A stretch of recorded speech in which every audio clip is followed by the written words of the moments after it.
할렐루야. 반갑습니다. 아니, 그렇게 김다윗이라고 하니까 자꾸 김민철이라 불러갖고 아니 우리가 여기 올 때 이참에 한번 다들 뭐 김다윗, 윤모세, 이바울로 한번 바꿔보자 했는데 다 안 바꿔, 저만 바꿨어요. 근데 아무튼 근데 어떻게 우리가 모양회에서 순서를 짜다가 또 제가 또 막내고 어떻게 짜다 보니까 이 저녁 시간에 짜게 됐습니다. 뭐 오산에서 무슨 선한 것이 나오겠느냐 생각하면 아주 큰 오산이에요. 그래서 우리는 저희 내일 끝나고 이제 나주를 멀리 떠납니다. 이제 자, 아주 표정들이 뭐 안 좋은 일 있으세요? 또 이렇게 멀리서 오시고 또 처음 오신 분들 많이 기대하셨을 텐데 좀 저 젊은 놈이 또 와갖고 또 그런 표정이신데 아무튼 우리 제 예전에 며칠 전에 우리 원장님 사고 나서 입원했을 때에 우리 병문안 갔다가 나오는데 우리 기도원 장로님께서 마주쳤어요. 근데 장로님이 5월달 집회 오신다면서요? 그러면서 3일 금식 기도를 목사님들 하시고 이제 단단히 준비하셔서 오시라 그러셨어요. 그래서 이제 저희가 돌아간 다음에 이렇게 얘기를 했더니 가만히 이렇게 금식하려다가 보니까 항상 열매 맺는 것은 씨가 문제가 아니에요. 밭이 문제지. 그래서 우리가 금식할 게 아니지. 장로님이나 기도원 사람들이 금식해야지. 그래서 이제 우리 성경대로 하려고 금식을 안 했죠. 안 하고 이제 봤더니 우리 기도원 분들도 금식을 안 했고 저희도 안 했고 그래서 뭐 피찬했는데 그래도 감사한 것은 참 감사한 거예요. 소돔과 고모라의 의인 10명이 없어서 또 1명이 없어서 망했는데 우리 강사도 금식 안 하고 우리 기도원 성도님도 안 했는데 근데 보니까 금식한 분이 계셔요. 우리 모든 우리 목사님들 대표해서 우리 당진에 우리 감리교회 김경성 목사님이 40일 금식 기도를 40일 지금 30 며칠이신데 대단하신 거예요. 대단하신 거예요. 또 우리 뭐 권사님 중에 금식하시는 분이 있고 그래서 저는 이렇게 있으면서 이 두 분들의 빛으로 또 섬김으로 오늘 우리에게 큰 은혜가 임할 줄 믿습니다. 아멘. 이제 첫날에 저는 그 생각을 전혀 안 했는데 우리 원장님이 무명한 자 같으나 유명한 자요 그런 얘기를 딱 하면서 우리 교회 제 교회 이름이 유명한 교회인데 사실 고린도서 6장 9절에 무명한 자 같으나 유명한 자요 그 성경을 따서 우리 하나님 앞에 유명한 자가 되자 그래서 유명한 교회를 했는데 어떤 목사님은 싸가지 없다고 이름 바꾸래요. 뭐 유명하냐고, 너만 유명하냐? 그랬는데 아무튼 그 원장님의 그 마음이 느껴져서 애렸어요. 이렇게 한 달에 한 번 하는 집회에 우리 성도님들에게 정말 좋은 말씀, 좋은 음식을 마음 같아서는 대접하고 싶은데 이제 분식을 대접하니까 너무 미안한 마음에 여러분들 그 은혜 받으라 말씀만 보라 그 얘기를 하시는데 우리가 찔려갖고 그래. 근데 사실 또 그래 우리가 오다가 이제 익산에서 이제 한정식 집에 가서 밥을 먹었어요. 이제 오다가 이제 우리 목사님이 전화로 예약을 한 거죠. 이제 6명 가고 몇 시 간다. 봤더니 아주 익산이 19,000원짜리인데 아주 잘 나오더라고요. 근데 맛집인지 우리 간 다음에 사람이 없었어요. 사람이 이제 많아갖고 더 안 받더라고. 근데 이제 전화 말미에 우리 목사님이 이제 그 예약하는 분이 그럴 거 아니에요. 어디서 오세요? 했더니 우리 목사님이 아주 여러분 오산에서 왔다고 했을까요? 서울에서 왔다고 했을까요? 서울에 어디서 와야 하니까는 우리 목사님이 서울에서 가는 중이에요. 그러는 거예요. 근데 그 얘기를 듣고서 우리 차에 탄 사람이 아무 말도 안 했어. 잘했다. 오산에서 갔다. 저도 어디서 뭐 부산이나 어디 놀러 가면 어디서 왔냐 하면 오산서 왔다고 안 해. 동탄서 왔다고 하지. 그래서 약간 그런데 근데 또 좀 웃긴 거예요. 그렇죠?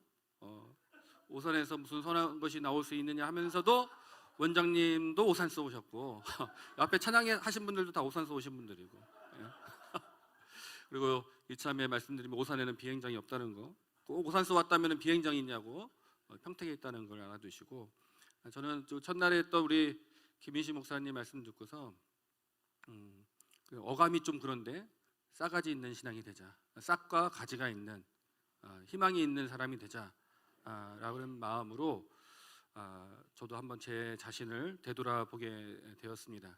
그래서 우리가 하나님 말씀을 사모하고, 저도 그래요. 어디 이제 세미나 이런 데 가면 가끔 동기들 같이 가면 어떤 동기는 괜히 왔다, 뭐 들을 게 없다 하는데, 아니다, 정 들을 게 없으면 나는 저렇게 하지 말아야지라는 거라도 깨우쳐가면 되는 거예요. 그래서 들을 게 있다. 우리 마음이 중요하고 자세가 중요한 것이다.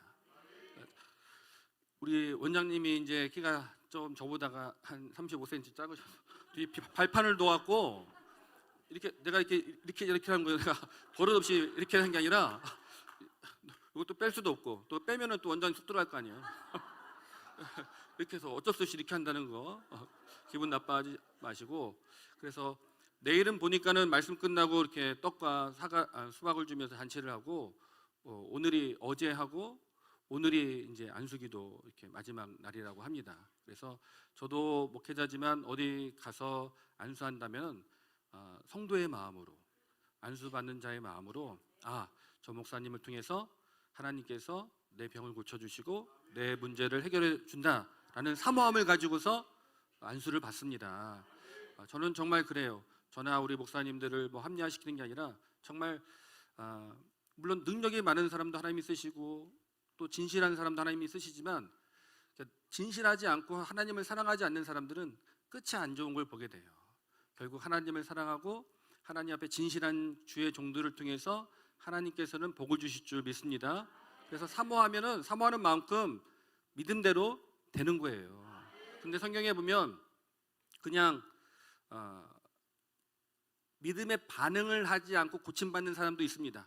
38년 된 병자는 그냥 누워있다가 예수님이 와서 고쳐줬고, 나인성 가부의 아들도, 죽은 아들도 그 어머니가 뭐 믿음의 반응을 하지 않고 그냥 고쳐준 거예요. 살려준 거죠. 근데 반대로 믿음의 반응을 해서 고쳐주고 살려준 사람이 있습니다. 수로보니게 여인이나 야이로의 딸이나 그 모든 사람들은 믿음의 반응을 해서 고쳐졌어요. 공통점은 둘 다 고쳐준 거지만 틀린 게 있습니다. 믿음의 반응을 하지 않고 고쳐준 사람은 고쳐준 걸로 끝나는 거예요. 근데 믿음의 반응을 한 사람은 고쳐준 것을 넘어서 영적인 축복을 받게 됩니다. 간증이 있어요. 그래서 우리 김인식 목사님을 통해서 뭐 신앙의 자세들을 보았잖아요. 그래서 헌금의 자세, 또 안수의 자세도 있습니다. 안수의 자세.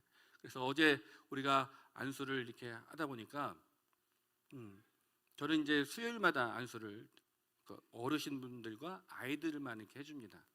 그런데 이제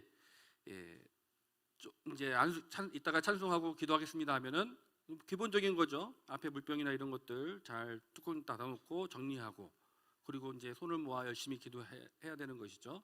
근데 기도할 때도 일단은 아프신 분들은 아픈 곳을 한 손을 거기 대면 좋아요. 그래서 무릎을 자꾸 만지고 있다 그러면은 안수자가 이분이 무릎이 아프구나 해서 무릎에 손을 대고, 허리가 아프다 하면 허리에 손을 대고, 그리고 뭐 어떤 물질적인 문제, 또 가정의 문제 하면 두 손 모으고, 또 마음과 상처, 정신적인 문제도 하면 머리에 손을 얹고 기도하면 안수자들이 좀 알고 있어 더 집중적으로 기도해 주는 거죠.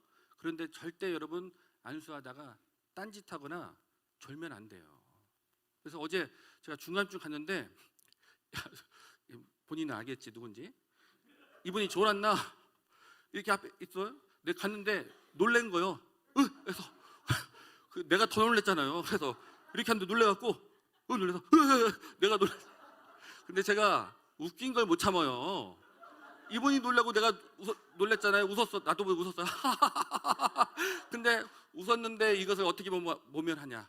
그래서 할렐루야. 이제 죽는 줄 알았어 내가. 근데 저도 안수 받다가 가끔 이제 딴 생각하고 기도 집중하다 안수하면 나도 이게 놀래요. 그러면 안수도 놀래갖고 민망하잖아 서로. 그럴 때는 어떻게 합니까? 살짝 한눈을 뜨고 언제쯤 이렇게 좀 봐. 이건 기본이에요. 기본. 살짝 봐서 한 2분 뒤에 온다, 저 사람 뒤에 온다 하면은 긴장하고 있으면 눌러도, 그래서 저는 바로 안수하지 않고 어깨를 살짝 톡 칩니다. 이제 왔다고. 그래야 안 놀래고.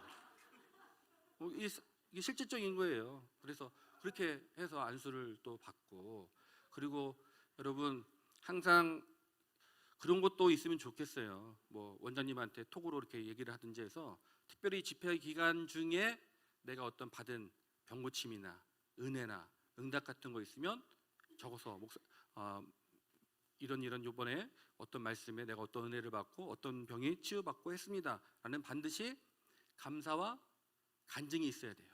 10명의 나 환자가 고침받았지만 9명은 고침받고 그냥 갔습니다. 근데 돌아와서 1명 살해하고 감사한 자는, 간증한 자는 구원의 은혜, 영적의 은혜가 임한 거예요. 그래서 언젠가 우리 이제 청년들 이렇게 나중에 이렇게 밥 먹는데 참 목사님 그러면서 얘기하더라고요. 무슨 얘기하냐면 한 2달 전에 예배 끝나고 자기가 너무 머리가 아프고 몸이 안 좋고 그날따라 교회에 안 올까 생각했는데 억지로 왔다가 또 머리가 아파갖고 예배 끝나고 이렇게 이제 엎어져 축도 끝나고 있었다는 거죠. 근데 이제 동상이몽이에요. 보통 예배 끝나고 안 가고 이렇게 있으면 목사님들은 제가 이제 은혜 받았구나 그렇게 착각을 하죠. 이제 누워 이렇게 있길래 마음이 가서 이제 기도를 해줬어요. 그러고 난 이제 떠난 건데 2달 뒤에 그 자매가 뭐라고 하냐면 그때 자기가 너무 아프고 했는데 목사님이 이제 기도할 때 뭔가 전기 오듯이 짜릿하더니 싹 해버린 이렇게 하듯이 됐다라는 거요. 내가 그 얘기 듣는데 얼마나 화가 나는지 그 진작 얘기하지. 그 2달 동안 혼자만 알고 있고 그리고 그거는 얘기 좀 해줘야지. 에? 우리 목사님도 기도하면 뭐 머리 아픈 거 나간다는 얘기를 해줘야지. 자기만 알고 있어. 얼마나 내가 괘씸하든지 그런 건 빨리빨리 얘기하고 해야 나도 좀 폼도 세고 그럴 거 아니냐고. 그래서 특별히 이 시간 우리 함께 이거는 뭐 정말 성도님들에게 기회를 드리는 겁니다. 기회를. 그래서 응답의 기회, 감사의 기회를 드리는 거예요. 그래서 우리 찬양 한 곡 부르시면서 다시 한번 우리가 보니까 114분 오셨는데 62분이 이제 내셨어요. 그래서 이제 나머지 분들도 그냥 두 랩돈의 마음으로 우리 액수보다도 하나님 앞에 감사의 마음을 담아서 기도 제목을 쓰시고 또 이미 내신 분도 이 자리에 있지 않지만 언젠가 내 아들이 내 딸이 이곳에 와서 예배한다는 마음으로 아들과 딸의 이름으로 기도 제목을 놓고 해서 다시 한번 우리 헌금을 준비하시면서 찬양하겠습니다. 아무것도 두려워하지 말라. 봉투가 필요하신 분은 달라하지 마시고 마음에 감동 오는 대로 함께 하나님 앞에 기도의 제목을 적고서 찬양하겠습니다. 아무것도 두려워하지 말라. 아무것도 두려워 말라. 주 나의 하나님이 지켜주시네. 놀라지 말라. 놀라지 말라. 겁내지 마라. 주님 나를 지켜주시네. 다시 한번 고백합니다. 아무것도 두려워 말라. 주 나의 하나님이 지켜주시네. 놀라지 마라. 겁내지 마라. 주님 나를 지켜주시네. 내 맘이 힘에 겨워 내 맘이 힘에 겨워 지칠지라도 주님 나를 지켜주시네. 세상의 험한 풍파 몰아칠 때도 주님 나를 지켜주시네. 주님은 나의 산성 주님은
주님은 나의 산성, 주님은 나의 요새, 주님은 나의 소망, 나의 힘이 되신 여.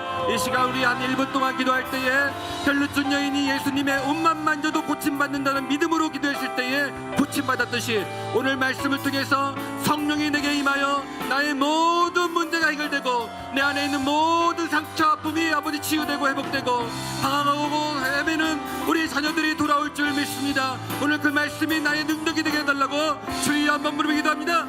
주여! 은혜와 자비가 풍성하신 하나님 아버지 감사를 드립니다. 이 시간 주의 말씀을 사모하며 주의 능력을 사모하며 주님 앞에 나왔습니다. 주여 12해 동안 아버지 주여 많은 고생과 고통 가운데 있던 여인이 하나님 앞에 나와서 예수님의 옷자락을 만졌을 때에 병고침 받고 해결되었던 것처럼 이 시간 아버지 주의 사모하는 영혼을 만족케 하여 주옵소서. 아버지 이름과 마음을 담아서 드린 예물을 축복하여 주시옵소서. 성령의 능력과 성령의 기름 부으심의 은혜를 더하여 주시옵소서.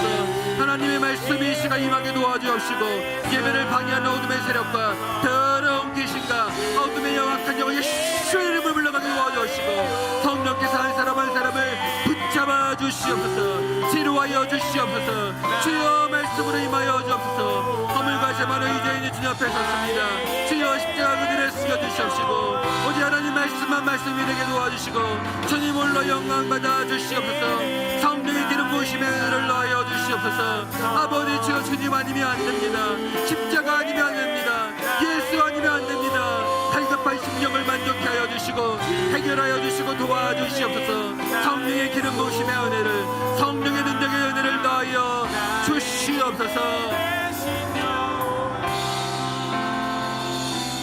은혜와 자비가 풍성하신 하나님 아버지 감사합니다. 오늘 많고 죄 많은 부족한 죄인 주님 앞에 섰습니다. 그러나 하나님 아버지 마른 뼈 같은 모습 속에서도 하나님 말씀이 되어내고 성령의 바람이 불 때에 군대가 되었듯이 오늘 하나님의 말씀을 통해서 우리 안에 있는 모든 더러운 것들이 씻어나가지고 성령의 불로 태워지고 주님 앞에 믿음의 용사로 세워지게 도와주시옵소서. 또한 이 자리에 함께 있지 못하지만 사랑하는 이들을 위해 아버지 우리가 중보의 마음으로 함께 있습니다. 언젠가 속히 함께 이 자리에 와 예배할 수 있도록 주님께서 역사하여 주시옵소서. 감사하며 예수님의 이름으로 기도합니다. 아멘. 감사합니다. 우리가 성경을 읽다 보면은 이해되지 않는 부분들이 있어요. 그래서 우리가 신학교 가면은 처음에 선악과에 대해서 하나님이 왜 그걸 만들었냐 하필 그런 논쟁들도 많이 하고 하는데 개인적으로 얼마 전에 성경을 읽다가 굳이 예수님이 이럴 필요가 있을까? 그런 생각이 들었던 것이 무엇이냐면 십자가에서 오른편 강도를 구원해 준 사건이에요. 그냥 듣다 보면은 마지막까지 예수님께서 끝까지 그런 강도도 구원해 주신다 이렇게 들을 수 있겠지만 다르게 한번 생각을 해보았습니다. 다르게 생각해 보게 된 이유가 있는데 일단은 십자가라는 것은 요세푸스에 의하면은 당시에 쟤는 그냥 죽이면 안 돼. 아주 쟤는 인간 말종이야. 최대한 고통을 줘서 비참하게 죽여야 돼 라고 하는 것이 십자가 형벌이었습니다. 그래서 옷을 발가벗겨서 수치심을 주고 많은 사람들 앞에 보이게 하고 그리고 결국은 새들의 먹이로서 쪼임을 당해서 죽게끔 만드는 태양볕에 6시간 많게는 10시간 뜨거움에 말라 죽도록 하는 게 그 십자가 형벌이에요. 그래서 당시 로마에서는 아무리 로마인들에게는 큰 죄를 지어도 십자가 형틀은 면하게 해줄 정도로 아주 끔찍한 형틀의 형벌이죠. 물론 그렇다면 예수님은 이제 대제사장과 서기관의 모함과 누명으로 십자가에 달리셨지만 그 양쪽에 있는 사람은 그만한 죄를 지은 사람들이라는 거죠. 둘 다 우리가 알지만 처음에는 둘 다 예수님을 비난하고 비방할 정도로 아니 자기도 이제 얼마 있으면 죽는 순간이에요. 그래도 아무리 살인자라 할지라도 죽기 직전에는 그래도 마음에 참회하는 마음이 있는데 이 두 명은 죽는 순간까지도 예수님을 비아냥거리고 했어요.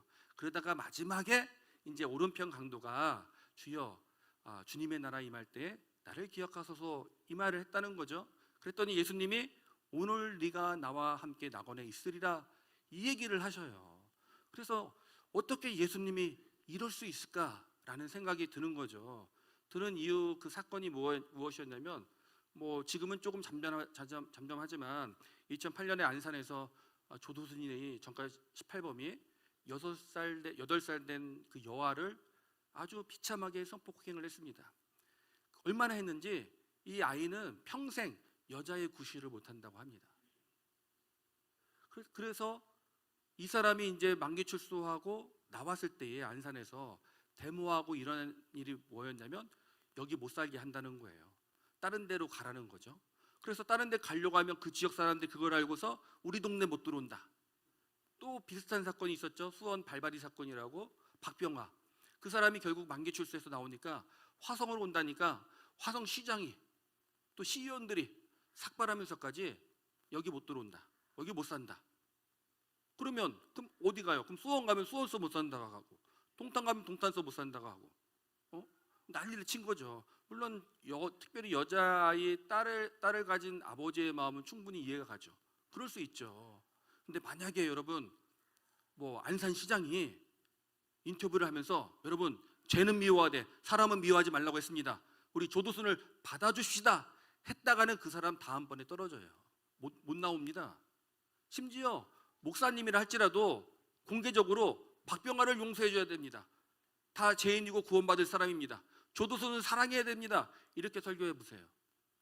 난리 나는 것이죠. 왜냐하면 예수님이 그러면 십자가에 달려 돌아가실 때에 저는 상상을 해보면 예수님이 어머니 마리아와 막달라 마리아라 여자들이 쫓아갔잖아요. 끝까지. 그리고 또 많은 구경꾼들이 있죠. 이제 우리가 보면은 차명을 당하거나 하면은 구경꾼들이 있습니다. 사람 죽는 거. 근데 그 구경꾼들 중에는 누가 있을까요? 분명히 만약에 내가 내 아이가 그런 일 당했다. 그래서 그 사람이 가해자가 사형을 당한다. 난 가서 보면서 두 눈을 똑바로 보면서 내 아이를 네가 어떻게 죽는지를 쳐다보고 있겠죠. 그럼 십자가 강도가 죽을 때 분명히 그 강도로 인해서 딸을 잃은 부모, 그 강도로 인해서 아내를 잃은 부모를 잃은 자녀가 그 자리에 있을 거란 말이죠. 그래서 이를 가면서 네가 내 딸을 죽이고 우리 부모님을 죽이고 그래서 우리 가정이 풍비박산내서 다 해체됐는데 네가 어떻게 죽나 보자. 이를 갈며 쳐다보고 있는 거죠. 근데 이 사람들은 그 가운데서도 회개할 줄 모르고 같이 달린 예수님을 비아냥거리고 그리고 있다는 거예요. 그러다가 마지막에 오른편 강도가 그 말했다고 예수님이 천국 가게 해준다는 거예요. 그러면은 유가족들이 만약에 그 말을 들었다. 그러면 어떤 마음이 들까요? 그런 사람들이 그러면 교회를 갈까요? 전혀 안 그럴 것 같아요. 만약에 저는 그런 거 좋아해요. 얼마 전에 종영한 그 모범택시라는 1, 2 시리즈가 있는데 그걸 보면서 쾌감을 느껴요. 왜냐하면 법의 테두리에서 법 집행에 한계가 있어서 심판을 못하니까 이제 사설로서 그런 악한 자들을 이제 심판하는 거예요. 거기에 사람들이 통쾌함을 느낍니다. 만약에 나는 내 아이가 그런 일 당했다. 법은 한계가 있겠죠. 초범이니 뭐니 심신미약이니 그러죠. 나 같으면 내가 탐정을 세우든지 내가 스스로 자격이 되든지 내가 감옥 평생 무기징역 하더라도 나는 내가 처단하고 말죠. 끔찍한 거예요. 그런데 그 사람을 예수님이 그 한마디에 네가 오늘 낙원에 있겠다? 그러면 내가 예수 믿고 천국에 가. 그 사람들이 유가족들이. 근데 천국에서 그 사람을 만난대. 이건 상상하기 싫은 거예요. 그래서 아무리 예수님이 영혼 구원을 하시고 끝까지 사랑한다는 건 이해하겠는데 왜 하필 그 전에 충분히 예수님이 그 전에 강도를 만날 수도 있고 유가족을 좀 배려해서 안 들리게 조용히 얘기하면 되잖아요. 다 들릴 정도로 얘기했으니까 기록한 거 아니에요. 그 말한 거 딱 들었으니까는 마태나 요한이 들었으니까 기록한 거 아니에요. 그럼 유가족들을 배려하지 않았단 말이죠. 그 예수님이 어떻게 저럴 수 있을까? 어떻게 유가족들의 아픔과 슬픔은 헤아리지 않고서 그렇게 그 사람들을 용서하고 천국에 보내줄 수 있을까? 이게 너무 억울한 거예요. 그 영화 밀양에 보면은 그 선혜라는 여인이 결국 뭐예요? 내가 용서 안 했는데 하나님이 용서했어? 그걸 못 받아들이는 거예요. 내 아이를 죽인 그 원수, 내가 용서 안 했는데 하나님이 용서해? 못 참는 거예요. 그것을. 그 마음을 충분히 이해가 됩니다.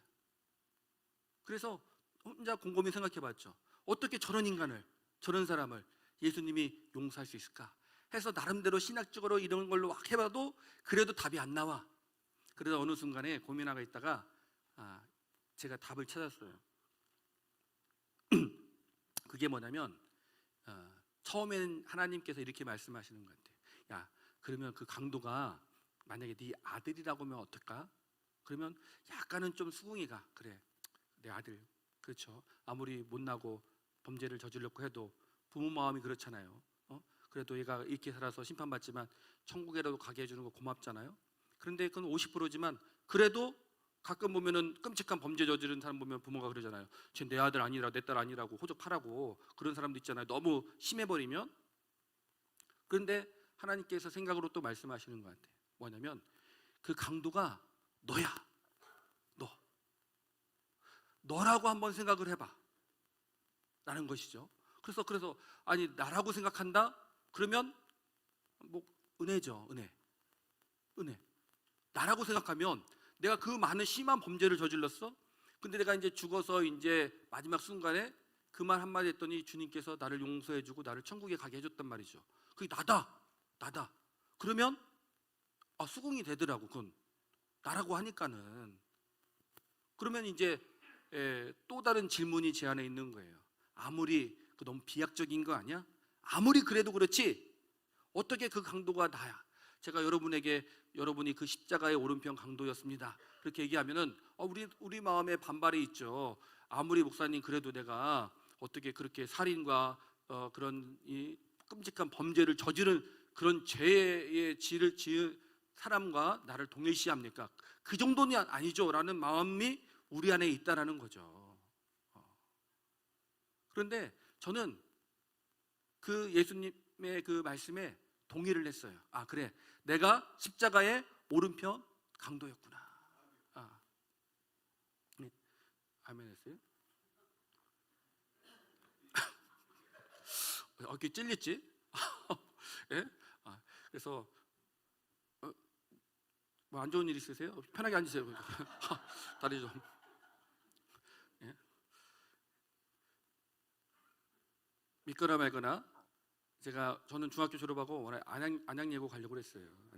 안영호 목사님 노래했는데 저는 안양예고 자꾸 있는데 안 가려고 했는데 최진영 닮았다 어쨌든 말해서 언제가 우리 사람마가 TV 보다가 전화 왔어. 야, TV 너나 나왔다 그랬더니 누구요 했더니 차인표.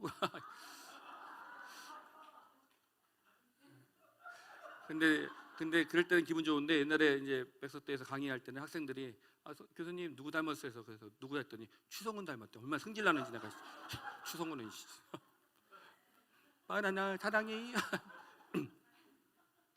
근데 이제 우리 형은 육사를 가려고 했고 저는 이제 안양예고로 가려고 했는데 이제 6학년에 이제 아버지 돌아가셔서 뭐 중학교 졸업하자마자 공장에 가서 욕고 공장이라고 해서 욕고 아시나 모르겠네. 옷 같은 거 이렇게 딱 올리고 착착착착착 그거 짜는 공장에 가갖고 이제 검정고시 이렇게 다니면서 하다가 이제 그만 이제 사고를 쳐서 성동 구치소에 한 20일 가 있죠. 근데 참 구치소에 가보니까 그런 생각 들어요. 내가 나중에 범죄를 저지른다면 정말 해외로 도피하든지 해야지 감옥은 못 가겠다. 내가 뼈저리게 내가 거기서 다짐했어요. 왜냐면 자유가 없다는 게 편해요. 삼시세끼 꼬박꼬박 제 시간에 주고 먹여주고 재워주고 운동하는데 자유가 없어. 그걸 나를 이름으로 안 불러. 1826번 번호로 부르지. 그게 얼마나 모욕적이고 이게 인격을 비하는지 가서 느꼈어요. 근데 초범이고 하니까 그때 17살이니까는 이제 구속적부심 해갖고 나올 줄 알았더니 기각이 된 거야. 그날 1월 달에 그 화장실에서 눈 내리는데 얼마나 내가 울었는지. 예? 그러고 있다 20일 한 22일 있다가 이제 나왔죠. 그러니까 구치소 갔다 나오니까 걔는 17살에 나오니까 겉멋만 든 거야. 무슨 검정고시예요. 내 맘대로 살면서 이제 유흥가에 다니면서 이렇게 산 거죠.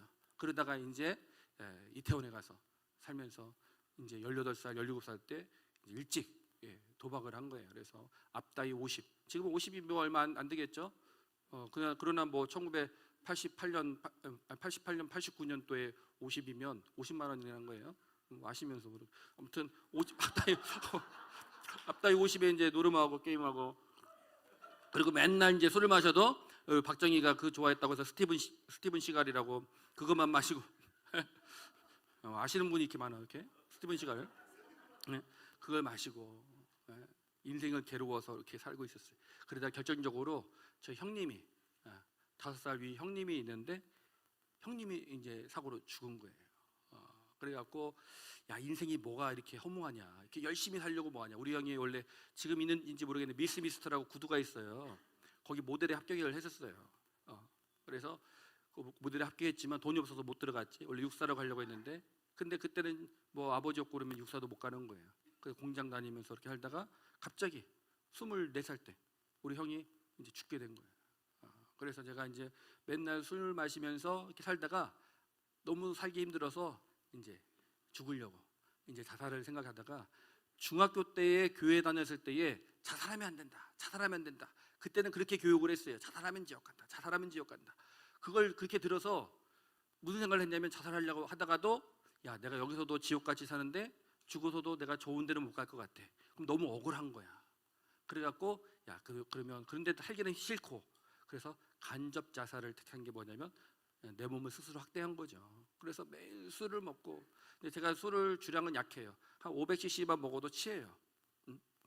500cc 고개 끄덕이는 분은 왜 끄덕인 거예요? 안 거지? 500cc 그 양 그 딱 커? 입맛 따시는 분 뭐예요?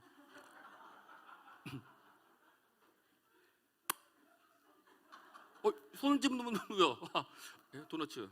아무튼 그러다가 어느 날 이제 제가 길을 가다가 문득 무슨 생각이 드냐면, 내가 이러다 죽겠구나. 너무 배고픈 거예요. 너무 배고픈 거예요. 결국 이태원에서 이제 노름하고 하다가 깡패들한테 쫓겨갖고 서울 뚝방에 지하실 방에 있다가 이제 쌀만 먹고, 옆집에 이제 지하실 문 여니까는 마늘을 매다 놨더라고요. 그걸 훔쳐다가 3일 9끼를 밥하고 마늘만 먹었어요. 그냥 먹으면 쓰니까 구워서. 그때 제가 사람이 된 거예요.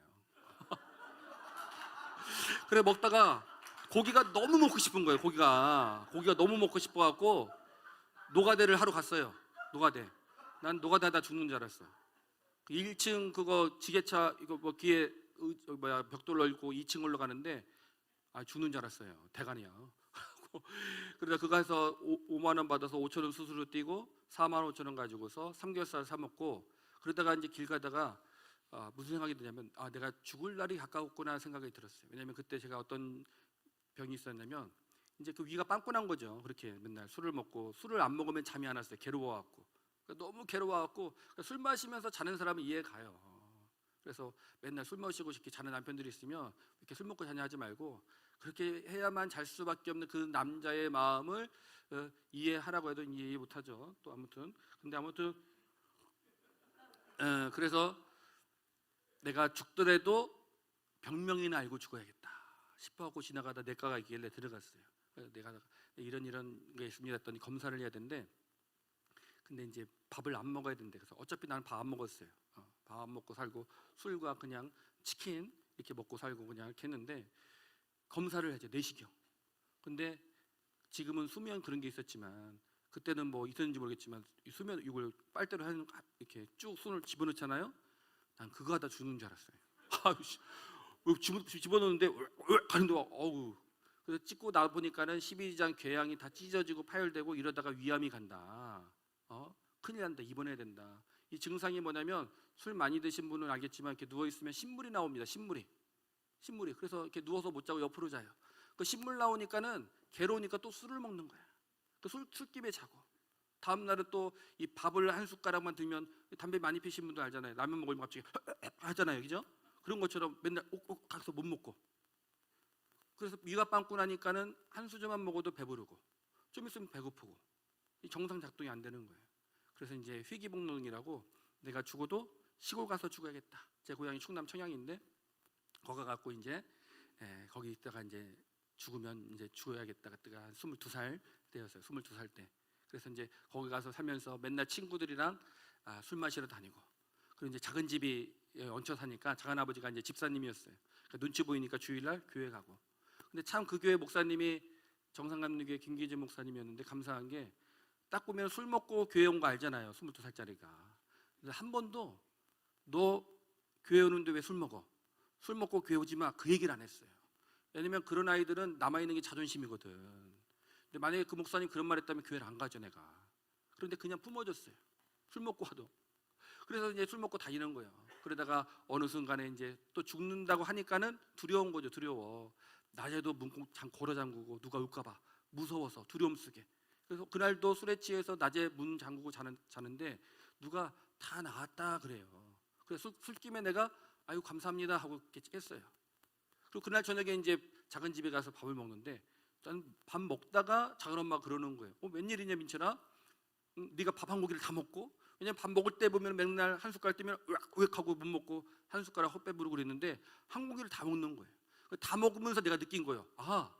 그때 아까 낮에 술 취해서 잘 때 다 나왔다. 그게 그래도 내가 중학교 때 교회 다녔으니까 하나님이 나한테 말해주신 것이구나. 왜냐면 제가 깨고서 방문을 봤더니 안에서 잠겨 있어요. 그러니까 누가 들어온 게 아니지. 그러면서 나도 모르게 우웩우웩하는 것도 없고 뭐 신물 넘어오는 것도 없고 속이 편한 거예요. 나았다는 걸 내 몸이 느낀 거예요. 근데 그때 내가 무슨 생각했냐면 사람이 간사한 거예요. 그래서 아니 내가 하나님께 고쳐달라고 했나 언제? 고쳐달라고 해서 고쳐줬으면 감사하지만 고쳐달라고 안 했는데도 고쳐줬으니까 감사할 게 없지. 그런 생각이 들어서 친구들과 여전히 술 마시러 다닌 거예요. 술 마시고 다니고 하다가 이제 잔아버지가 어디 기도원이 있으니까 집회 있으니까 가자 해서 갔어요. 근데 그때 강사가 누구였냐면 요즘 소천하셨지만 강다리 목사님이라고 있어요. 강다리 목사님 아시는 분 있어요? 나중에 알고 봤더니 우리 장인어른이 그 교회 전도사 사역을 했더라고요. 근데 이제 강다리 목사님인데 지금도 기억이 나요. 아무튼 사랑 얘기는 엄청 했어요. 뭐 사랑 그리고서 그 목사님은 너무 무서웠어요. 조금만 이렇게 자고 이렇게 하면 귀신짓 하지 마. 그리고 뭐 몸만 움직이면 저 귀신짓 하네. 그리고서 사랑해요, 사랑합니다. 귀신짓 사랑합니다. 헷갈리는 거요. 이거 사랑합니다. 귀신이라고 사랑합니다. 그러니까 모든 사람들이 이게 저기요. 내가 그래서 이게 오징어 예배 무궁화 꽃이 폈습니다. 그래서 목사님이 이렇게 딱 보면 딱 이렇게 됐다가 칠판에 쓸어가려면 이렇게 했다가 무궁화 꽃이 폈습니다. 그리고서 이제 다 같이 통성기도 하자고 하는데 주여 부르고 기도하는 거예요. 근데 제가 눈을 뜨고 이렇게 보면서 야 미쳐도 곱게 미쳐야지. 어떤 아주머니는 엉덩이를 막 들썩들썩 하고 손을 하고 과간이 아니요. 그래갖고 왜 저렇게 도대체 기도하나? 얌전하게 가만히 손 모으고 천주교처럼 이렇게 곱게 하고서 기도하지. 왜 저렇게 기도하나 그 생각을 하고 있었어요.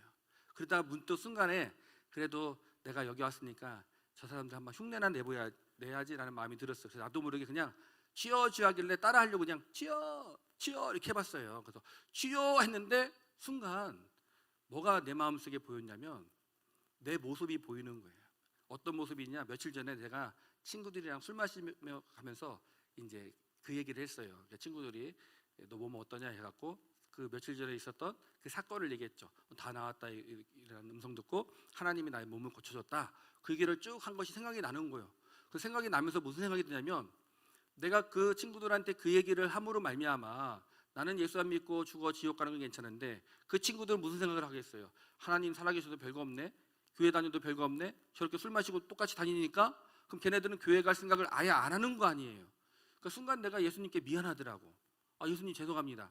나만 안 믿고 나만 죄 짓고 해서 지옥 가면 괜찮은데 내가 예수님 이름 팔아먹고 하나님 이름 팔아먹고 그래서 친구들이 교회 다녀도 하나님 믿어도 저러는데 뭐 하러 가냐?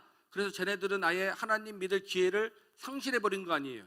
나 때문에 쟤들이 못 믿게 된 게 너무 미안해갖고 나도 모르게 죄송하다고 주여를 불었어요. 근데 이제 그렇게 주여 부르면서 이제 소위 말하는 기도가 터진 거죠. 눈물이 나오고 콧물이 나오고 그러면서 엄청 울면서 이게 순간에 변한 거예요. 순간에 호련히 순식간에 변해버린 거예요. 근데 그렇게 변하면서 그 다음 날도 제가 친구들이랑 술을 마시러 갔었을까요? 갔죠.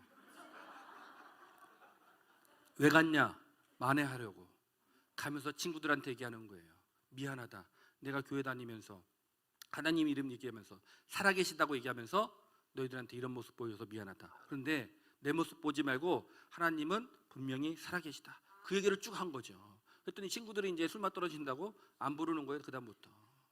그러다가 이제 제가 어느 날 순간에 이렇게 보니까는 예수님이 40일 금식 기도한 게 나를 위해 기도한 것 같아. 그게 느껴져. 근데 그때 내가 아무것도 없으니까 난 예수님을 위해 뭘 해줄까 하다가 40일은 못하고 3일만 내가 예수님을 위해 금식 기도하자. 그 마음만 먹고서 3일 금식 기도하다가 마지막 날에 그런 생각이 드는 거예요. 어차피 나는 이대로 죽음을 생각하고 죽었을 인생인데 하나님이 나를 살려줬는데 앞으로 영원히 주님을 위해 살고 싶은 거야. 어떻게 하면 살 수 있을까? 내가 훌륭한 집사님, 권사님, 장로님인데도 고작 해야 11조밖에 안 드리고 그냥 헌금하고 난 다 드리고 싶은데 다 드리는 삶이 뭘까 하다가 그래, 우리 목사님 보니까 모든 걸 드리는구나. 그때 나는 목사님이 11조 드린 줄 몰라. 난 다 드린 줄 알았어. 근데 어쨌든 그 뭐 삶 자체가 주님을 위한 삶이 아닌가 해서 이제 제가 신학을 다시 교도소 가서 못한 그 검정고시를 다시 시작을 해서 오늘날 여기까지 오게 된 거죠. 그건 저는 제가 잘하니까는 어떻게 예수님 유족들을 헤아리지 아니하고 오른편 강도를 용서해 줄 수 있습니까? 적어도 쳐다보는 유족들에게 너 쟤들한테 미안하다고 해, 죄송하다고 해. 그렇게 하고서 구원을 해줘야 되지. 그냥 예수님 저 사람만 보고서 어떻게 용서해 줄 수 있어요? 했지만은 또 그런 질문이 우리에게 있지만은 적어도 저는 어떻게 받아들이냐면 그게 나라고 생각하니까 그냥 유구무원이에요. 감사한 거예요. 고개를 못 들고 차마 고개를 못 들고 그냥 눈물과 기도로서 주님께 감사하다고밖에 할 수 없는 거죠. 여러분, 근데 신기한 것은 여러분 내가 오른편 강도가 나다 이게 여러분 느껴지는 분이 있고 오른편 강도까지는 내가 아니지. 그렇게 내가 언제 무슨 사람을 죽이고 어린 여자아이들을 그렇게 나쁜 짓 하고 내가 사기를 치고 그렇게 했어. 그 정도는 아니지 라고 생각한다면 이건 큰 문제가 있는 거예요. 여러분 전적 타락이 있어요. 우리 인간은 태어날 때부터 죄인, 타락한 존재입니다. 스스로는 하나님을 아버지라 부를 수 없어서 전도에 미련한 것으로 우리를 구원해 주신 거예요. 그런데 내가 전적으로 타락한 인간이 아니다? 나는 오른편 강도 같은 죄인이 아니다? 왜 그렇게 생각하는 줄 아세요? 우리가 우리끼리 비교하니까 그래요. 우리끼리 비교하면은 큰 죄인, 작은 죄인 있죠. 주님 보실 때는 모두가 죄인인 거예요. 모두가 죄인.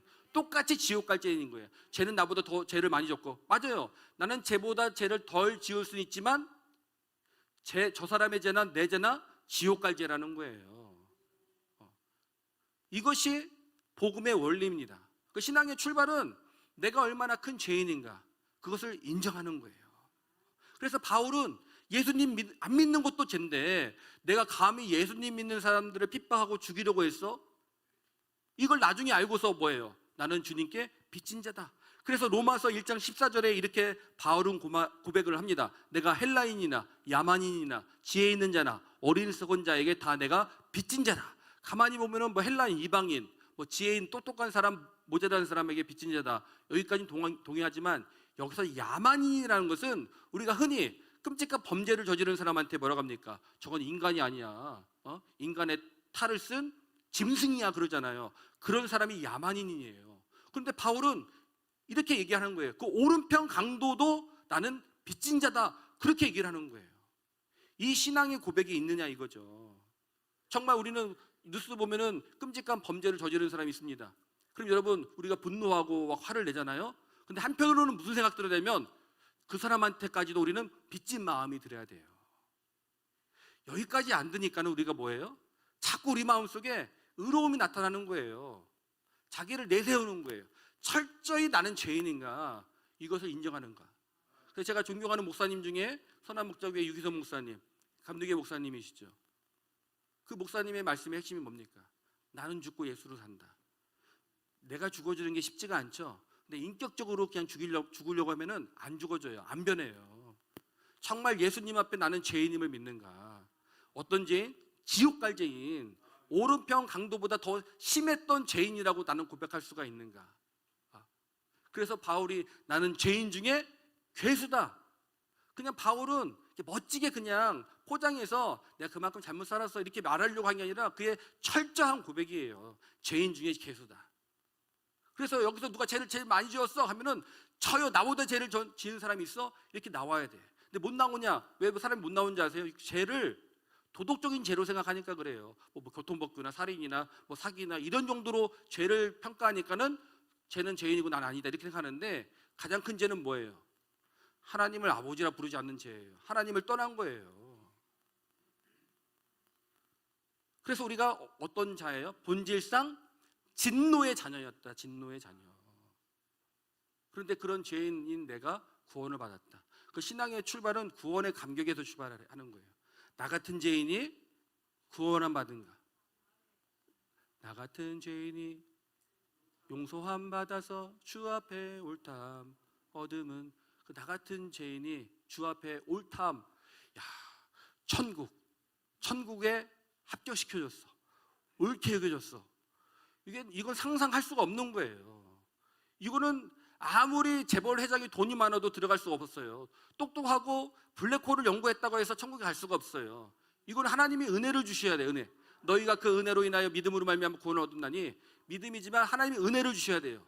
야, 나 같은 자에게. 저는 가끔 그런 생각을 해요. 보면은 친구들 중에서 똑똑하고 착한 사람이 있으면, 야, 제가 목사님 됐으면, 우리 성도님들 중에서도 저분이 목사님 됐으면, 이 교회 담임이었으면 더 크게 부흥하고 더 크게 성도들 사랑하고 열심일 텐데, 그런 것을 느낄 때가 많아요. 그러면서 뭡니까? 도대체 내가 뭐라고 나 같은 죄인을 주님이 하나님 자녀 삼아주시고 주의 종으로 부르셨는가? 그래서 저는 이 기도 오면 좋은 것 중에 하나가, 요즘 찬송도 많이 좋지만 뭐 위러브나 이런 에라버시도 좋지만, 옛날 찬송이 더 가사가 더 사실적으로 와닿고 은혜가 되는 것 같아. 옛날 찬송을 많이 불러서 좋아요. 우리 한번 찬송해 볼까요? 주님의 빚진 자네요. 우리 가사를 생각하면서 함께 한번 찬양해 보겠습니다. 제약의 썩은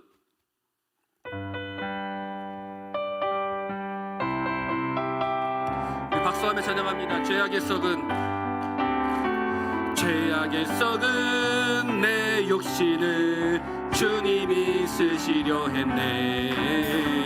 죽음의 덫에 걸려있는 몸 주님이 쓰시려 했네. 속죄하는 손 치유하시고 속죄하는 발 치유하셨네. 새 생명 얻은 이 몸 다 바쳐 주님께 영광 돌리니, 먹물로 친한 내 육신을 주님이 쓰시려 하셨네. 십자가 보혈 증거하라고 주님이 살리셨네. 기도할 때에 은사 찬송할 때에 기쁨 주시네. 내 작은 힘이 내 작은 몸이 주님의 붙들린 자, 평생 갚아도 빚진 자 되어 주님의 빚진 자 되어 주님 가신 길 택하였건만 눈물만 솟구치네.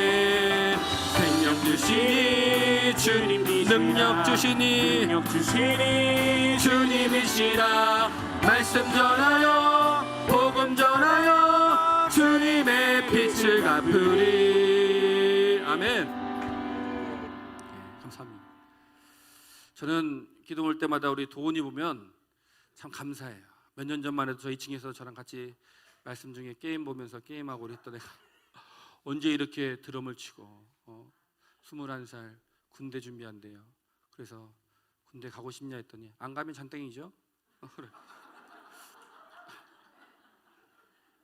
그래, 군대 가도 요즘 게임하고 그러니까 뭐 아무튼 양산의 그 갈민산 기도원 보면은 그 기도원에 누가 있냐면 다니엘 김 선교사가 있죠. 훌륭한 기죠. 그 다니엘 김 선교사로 유명하죠. 그 성자산 기도는 다니엘 왕. 우리 박수로 우리 도훈이 힘차게.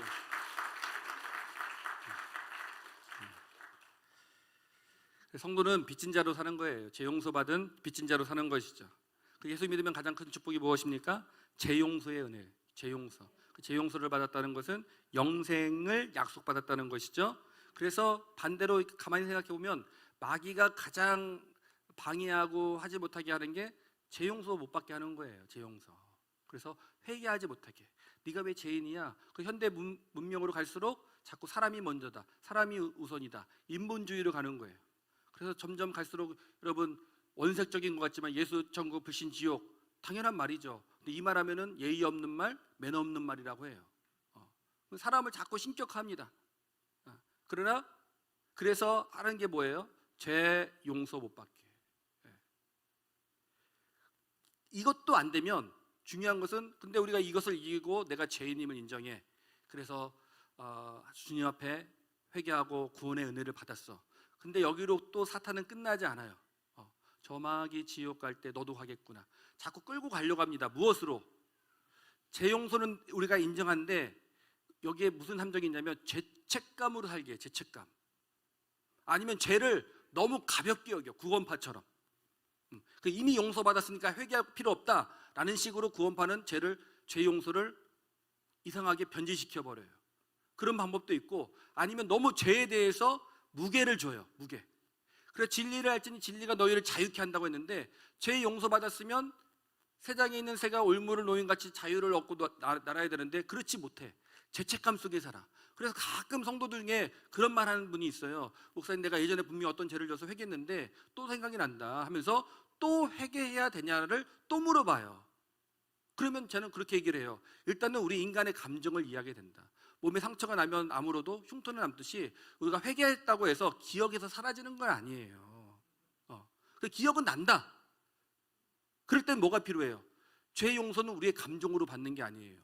말씀으로 받는 것이지. 하나님 말씀을 믿음으로 받는 것이지. 그리고 감정이 일어날 때 어떻게 해요? 그 감정을 의지하지 말고 아니야. 저는 미쁘시고 오로사 우리가 우리 죄를 자박하면 용서해 준다고 했어. 그래서 동이 서에서 먼 것 같이 흰 눈처럼 깨끗하게 졌어. 그래서 우리가 주님 앞에 주님 제가 또 죄를 졌어요. 또 그러면 또 회개해 주세요. 그럼 뭐라고 해요? 또라니 처음이지 라고 말씀하신다는 거죠. 그래서 우리가 죄 용서의 은혜를 못 누리게 하는 거예요. 근데 그 생각이 나면 또 이렇게 좋게 생각하면 돼요. 어쩌면 그때의 내가 지은 문제에 대해서 똑같은 일이 일어날지도 모르니까 경계하라. 그런 마음으로 정신 차리고 더욱더 무장하면 되는 거지. 가끔 그 죄책감에 억눌려 갖고 스스로의 기쁨과 평안을 못 누리고 어둠 속에 사는 사람들이 있어요. 근데 이 죄책감에 억눌린 사람들의 특징을 보면 그 중심에는 뭐가 있느냐면 열등감이 있어요. 열등감, 비교의식. 그 최초의 살인 가인을 보면 비교하면서 열등감에 사로잡히니까 자유를 모르고 죄책감 속에 사는 거예요. 그 죄 용서 받아야 되는데 죄 용서 받았음에도 불구하고 열등감 때문에 죄책감 속에 살아. 근데 우리나라의 어떤 이 민족적인 구조가 열등감 구조가 좀 많아요. 그 형제간에도 큰아들이다, 뭐 딸이다, 아들이다. 요즘은 좀 그런 게 없지만은 큰아들은 큰아들이지 그 뭐 대수라고 큰아들에게 재산을 다 주고 뭐 아들이라고 주고 딸은 안 주고 그런 열등감 속에 비교 속에 사는 거예요. 언니라고 더 해주고 동생이라고 안 해주고 자식은 다 똑같은 자식인데 공평하게 해야 되는데 그런 열등감에 있고 회사나 직장에서도 이런저런 열등감의 구조에 있어요. 우리가 그러니까 그 열등감 속에 비교하면서 스스로 죄책감 속에 살아가는 거예요. 천안에 목회하는 우리 민춘기 목사님이랑 제 친구 목사님이 어느 날 만나서 얘기하는데 자기가 수요 예배를 드리는데 딱 누가 보더라도 노숙자라는 거예요. 근데 이제 노숙자도 원래 노숙자 직업인 분과 얼마 안 된 신규 노숙자가 딱 티가 나잖아요. 원래 노숙자는 정말 냄새나고 막 찌글찌글한데 뭔가 입은 것 같은데 노숙자 같은 사람이 들어오더라는 거죠. 술에 취해서 들어온 거예요.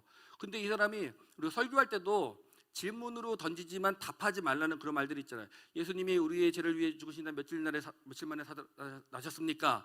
이건 그렇다고 3일 푼수같이 대답하는 사람이 있어. 이렇게 질문하면 다 내가 몰라갖고 물어보는 게 아니에요. 그냥 근데 설교 스타일이 질문하듯이 이렇게 하는 거잖아요. 근데 이렇게 물어보면 이분이 계속 3일 예수님이 우리의 죄를 위해 죽으셨다가 어떻게 하셨죠? 부활하셨습니다. 이렇게 해야 되는데 부활하고 자꾸 그분이 남자분이 막 다 얘기하는데 다 맞아. 다 맞추는 거예요. 그래갖고 승질 나갖고 막 눈으로 째려보면서 그래도 이분이 다 맞춘 다음에 예배 끝난 다음에 안 가고 앉아 있는 받았지만은 열정적으로 할 것이다.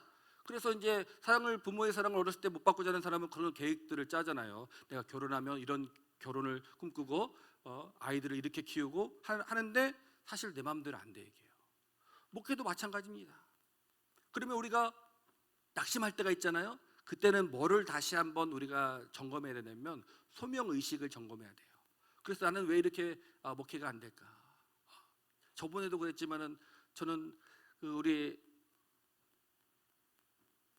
최 원장님에게 그걸 안 물어본 게 너무 아쉬워요. 분명히 원장님이 5년 전에 왔을 때에 저보고 큰 목회를 할 것이다 그렇게 예언을 하셨는데 그게 언제인지를 안 물어봐서 언제 그걸 안 물어보고 예? 근데 다시 되돌아 생각해 봤어요. 때로는 거울 볼 남자들은 그럴 때 있잖아요. 여러 책임감이 있어갖고 뭐 여러 가지로 안 되면은 거울에 비친 내 모습이 이제 절망스러우면 한숨 쉬고 왜 사냐 그런 생각도 들고 우울감과 낙심에 빠질 때가 있어요. 그래서 저도 한 2년 전에 참 우울감이 심할 때가 있어요. 그래서 뭐 15년 동안 있었던 전화번호도 바꾸고 뭐 죽을까 이런 생각도 많이 해보고 그런 절망감이 있고 심지어는 그래서 제가 삭발을 했어요. 삭발. 그랬더니 이제 우리 푸른 초등학교 목사님이 목탁을 사줘갖고 제가 목탁으로 할렐루야 할렐루야 할렐루야 하니까는 그래서 연구해봐서 유튜브에 이 목탁도 그냥 치는 게 아니라 7가지 목탁 치는 법이 있더라고. 그래서 그걸 배우면서 할렐루야 이게 근데 사람이 제일 편안한 소리가 미음이에요. 이 소리에 편안함을 느껴요. 근데 이 소리가 그런 것 같아. 근데 오늘 안수 지사님 찾아왔어요. 목사님 삭발한 것까지는 이해가는데 사무실에서 목탁 치니까 성도들이 너무 시험는다 쉬지 말라 하더라고. 그래서 내가 알았다고 목탁을 이제 그래서 버릴까 하다가 선물 준 사람이 있으니까 안 버리고 가끔 어떡하냐면 다리 저릴 때 그걸 이렇게 싸서 미루고 해요. 근데 아무튼 이 생각을 하면서 제가 다시 회복된 거예요. 만약에 우리가 사실 지금은 조금 사역자들이 많이 그렇지는 않지만 저희 때만 해도 정말 소명감으로 왔어요. 제가 처음 97년도 전도사 갈 때 교회에서 10만 원을 줬을 때 화를 냈어요. 왜? 무슨 돈을 줍니까? 하나님의 일을 하는데 그런 마음을 가질 정도로 그렇게 순수했고 오직 소명인식 갖고서 살았어요. 그러다 이제 세월이 지나갖고 이렇게 왔을 때에 내가 어떤 계획했던 대로 목회적인 여러 가지 사이즈라든지 이런 모습들이 안 이루어지니까 낙심되고 절망됐단 말이죠.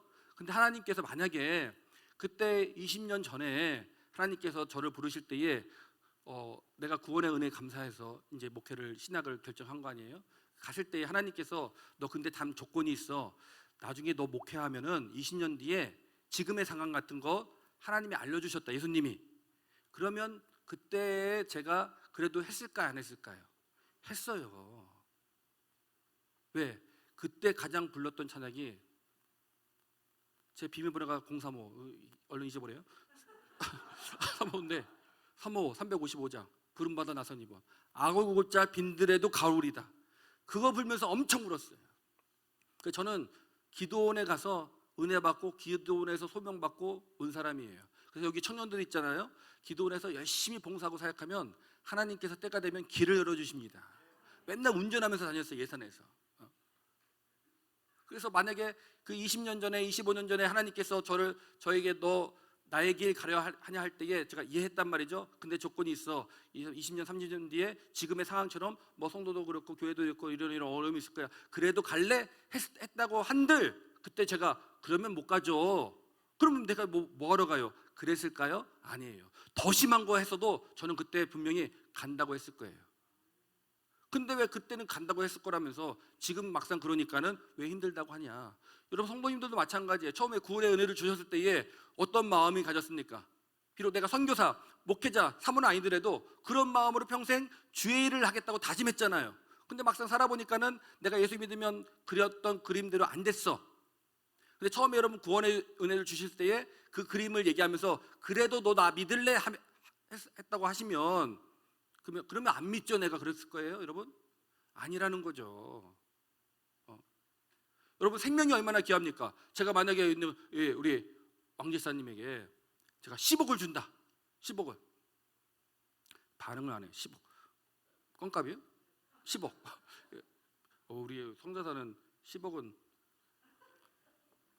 준다. 근데 조건이 있어. 내일 못 일어나. 그럼 받을 사람 누가 있겠어요? 뒤집어 얘기하면 여러분 오늘 자고 내일 일어나는 것은 10억과도 비교할 수 없다라는 거예요. 그렇지 않습니까? 100억을 여러분한테 오늘 준다. 그럼 내일 못 일어나. 누가 받아요?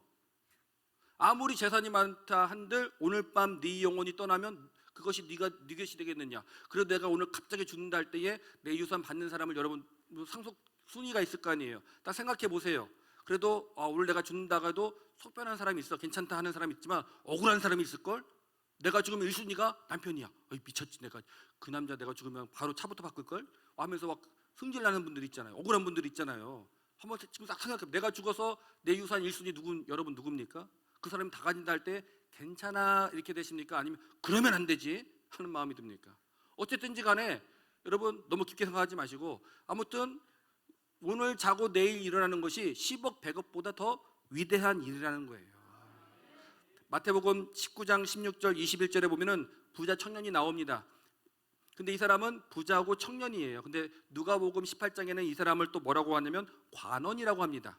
얼마 전에 방시혁이 BTS 대표가 이제 미국 출장을 자주 가니까 400만 달러의 저택을 구입했대요. 근데 거기서 살려고 하는 게 아니라 가끔 출장 갈 때에 잘 집을 400만 달러 계산이 안 되죠? 한 50억, 56억 정도 되는 것을 그냥 게스트하우스로 구입했다는 거예요.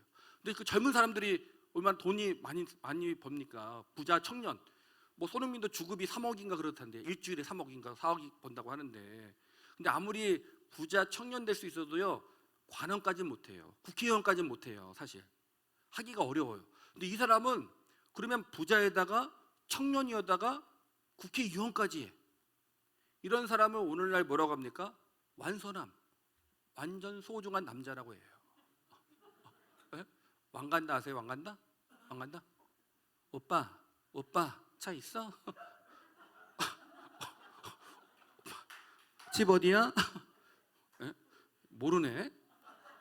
언제 한번 틀어줘봐. 다 뻥 터질 것 같은데. 네, 이 사람이 그런 사람이에요. 근데 예수님께 와서 뭐라고 얘기합니까? 어떻게 해야 영생을 얻겠습니까? 그랬더니 예수님이 구약의 계명을 이야기하면서 이런 거 지켜 했더니 이 사람이 뭐라고 하냐면 이거는 어려서부터 지켰다고 그래요. 그러니까 예수님이 야 그러면 너한테 한 가지 부족한 게 있으니까 네 소유를 팔아서 가난한 자들에게 주고 나를 따르라 했더니 이 사람이 어떻게 했냐면 고민하다 갔다는 거예요. 근심하고 갔다는 거예요. 그런데 가만히 생각해 보면 그럼 부자 청년이니까 이때는 또 우리나라로 따라지면 일제시대예요. 나라를 빼앗긴 시대입니다. 그 시대에 정말 이 청년이 부자고 돈이 많아요. 근데 그걸 다 팔아서 주님을 따라? 말도 안 되는 거죠. 근데 말도 안 되는 거지만 사실은 이 사람이 말도 안 되는 거예요. 왜 그런지 아세요? 아까 얘기했죠. 100억을 준다 한들 내일 못 일어나면 무슨 소용이에요? 이 청년이 예수님께 와서 구한 것이 뭐 어떤 내가 재벌이 되겠습니까? 어떤 내가 무슨 대통령이 될 수 있겠습니까? 그런 거 구했다면은 예수님의 제안에 고민하며 간 것이 이해가 돼요. 근데 이 사람이 구한 건 뭐죠? 영생이에요, 영생. 아니 영생하고 바꿀 게 뭐가 있겠습니까? 그 사람이 아무리 돈이 많이 있다 한들 그래서 여러분 진시황이나 모든 사람들이 뭐예요? 돈은 많아, 힘은 세, 근데 죽어. 그걸 못 받아들이니까는 불로 영생하려고 그렇게 노력했지만 다 죽는 거 아니에요. 삼성 이병철 회장이 죽을 때 많은 사람들이 모여서 궁금했던 게 뭐예요? 저렇게 많은 돈 가지고 어떻게 죽나? 아무것도 못 가지고 죽는 거예요. 아무리 이 사람 부자 청년은 어리석은 게 뭐냐면 영생을 구하러 왔으면서 영생하고 바꿀 게 뭐가 있습니까? 그런데 이 사람은 고민하고 근심하며 갔다라는 거예요.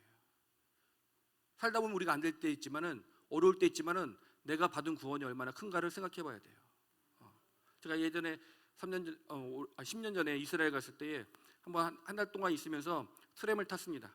근데 그 전날에 어떤 뉴스가 있었냐면 이스라엘 사람 한 명 포로 교환해 주는 조건으로 팔레스타인 80명과 맞교환을 한 거예요. 근데 맞교환하면서 이 80명이 나오면서 뭐라고 이야기했냐면 자기들이 예루살렘에 테러하겠다고 예고를 했어요.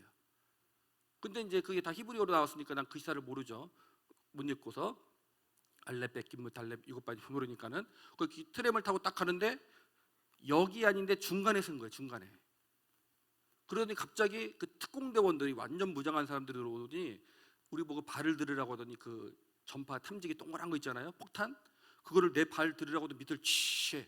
그러니까 눈치 빠른 유대인들은 다 내려버리고 이방인들이나 나같이 모르는 사람 가만히 앉아 있는 거예요. 그렇게 내렸다가 뭐 어디 뭐 다음 차 타지도 못하면 안 되니까 그 자리에 앉아 있는 거지. 순간 그 전날 뉴스가 생각이 나는 거예요. 아, 폭탄 테러.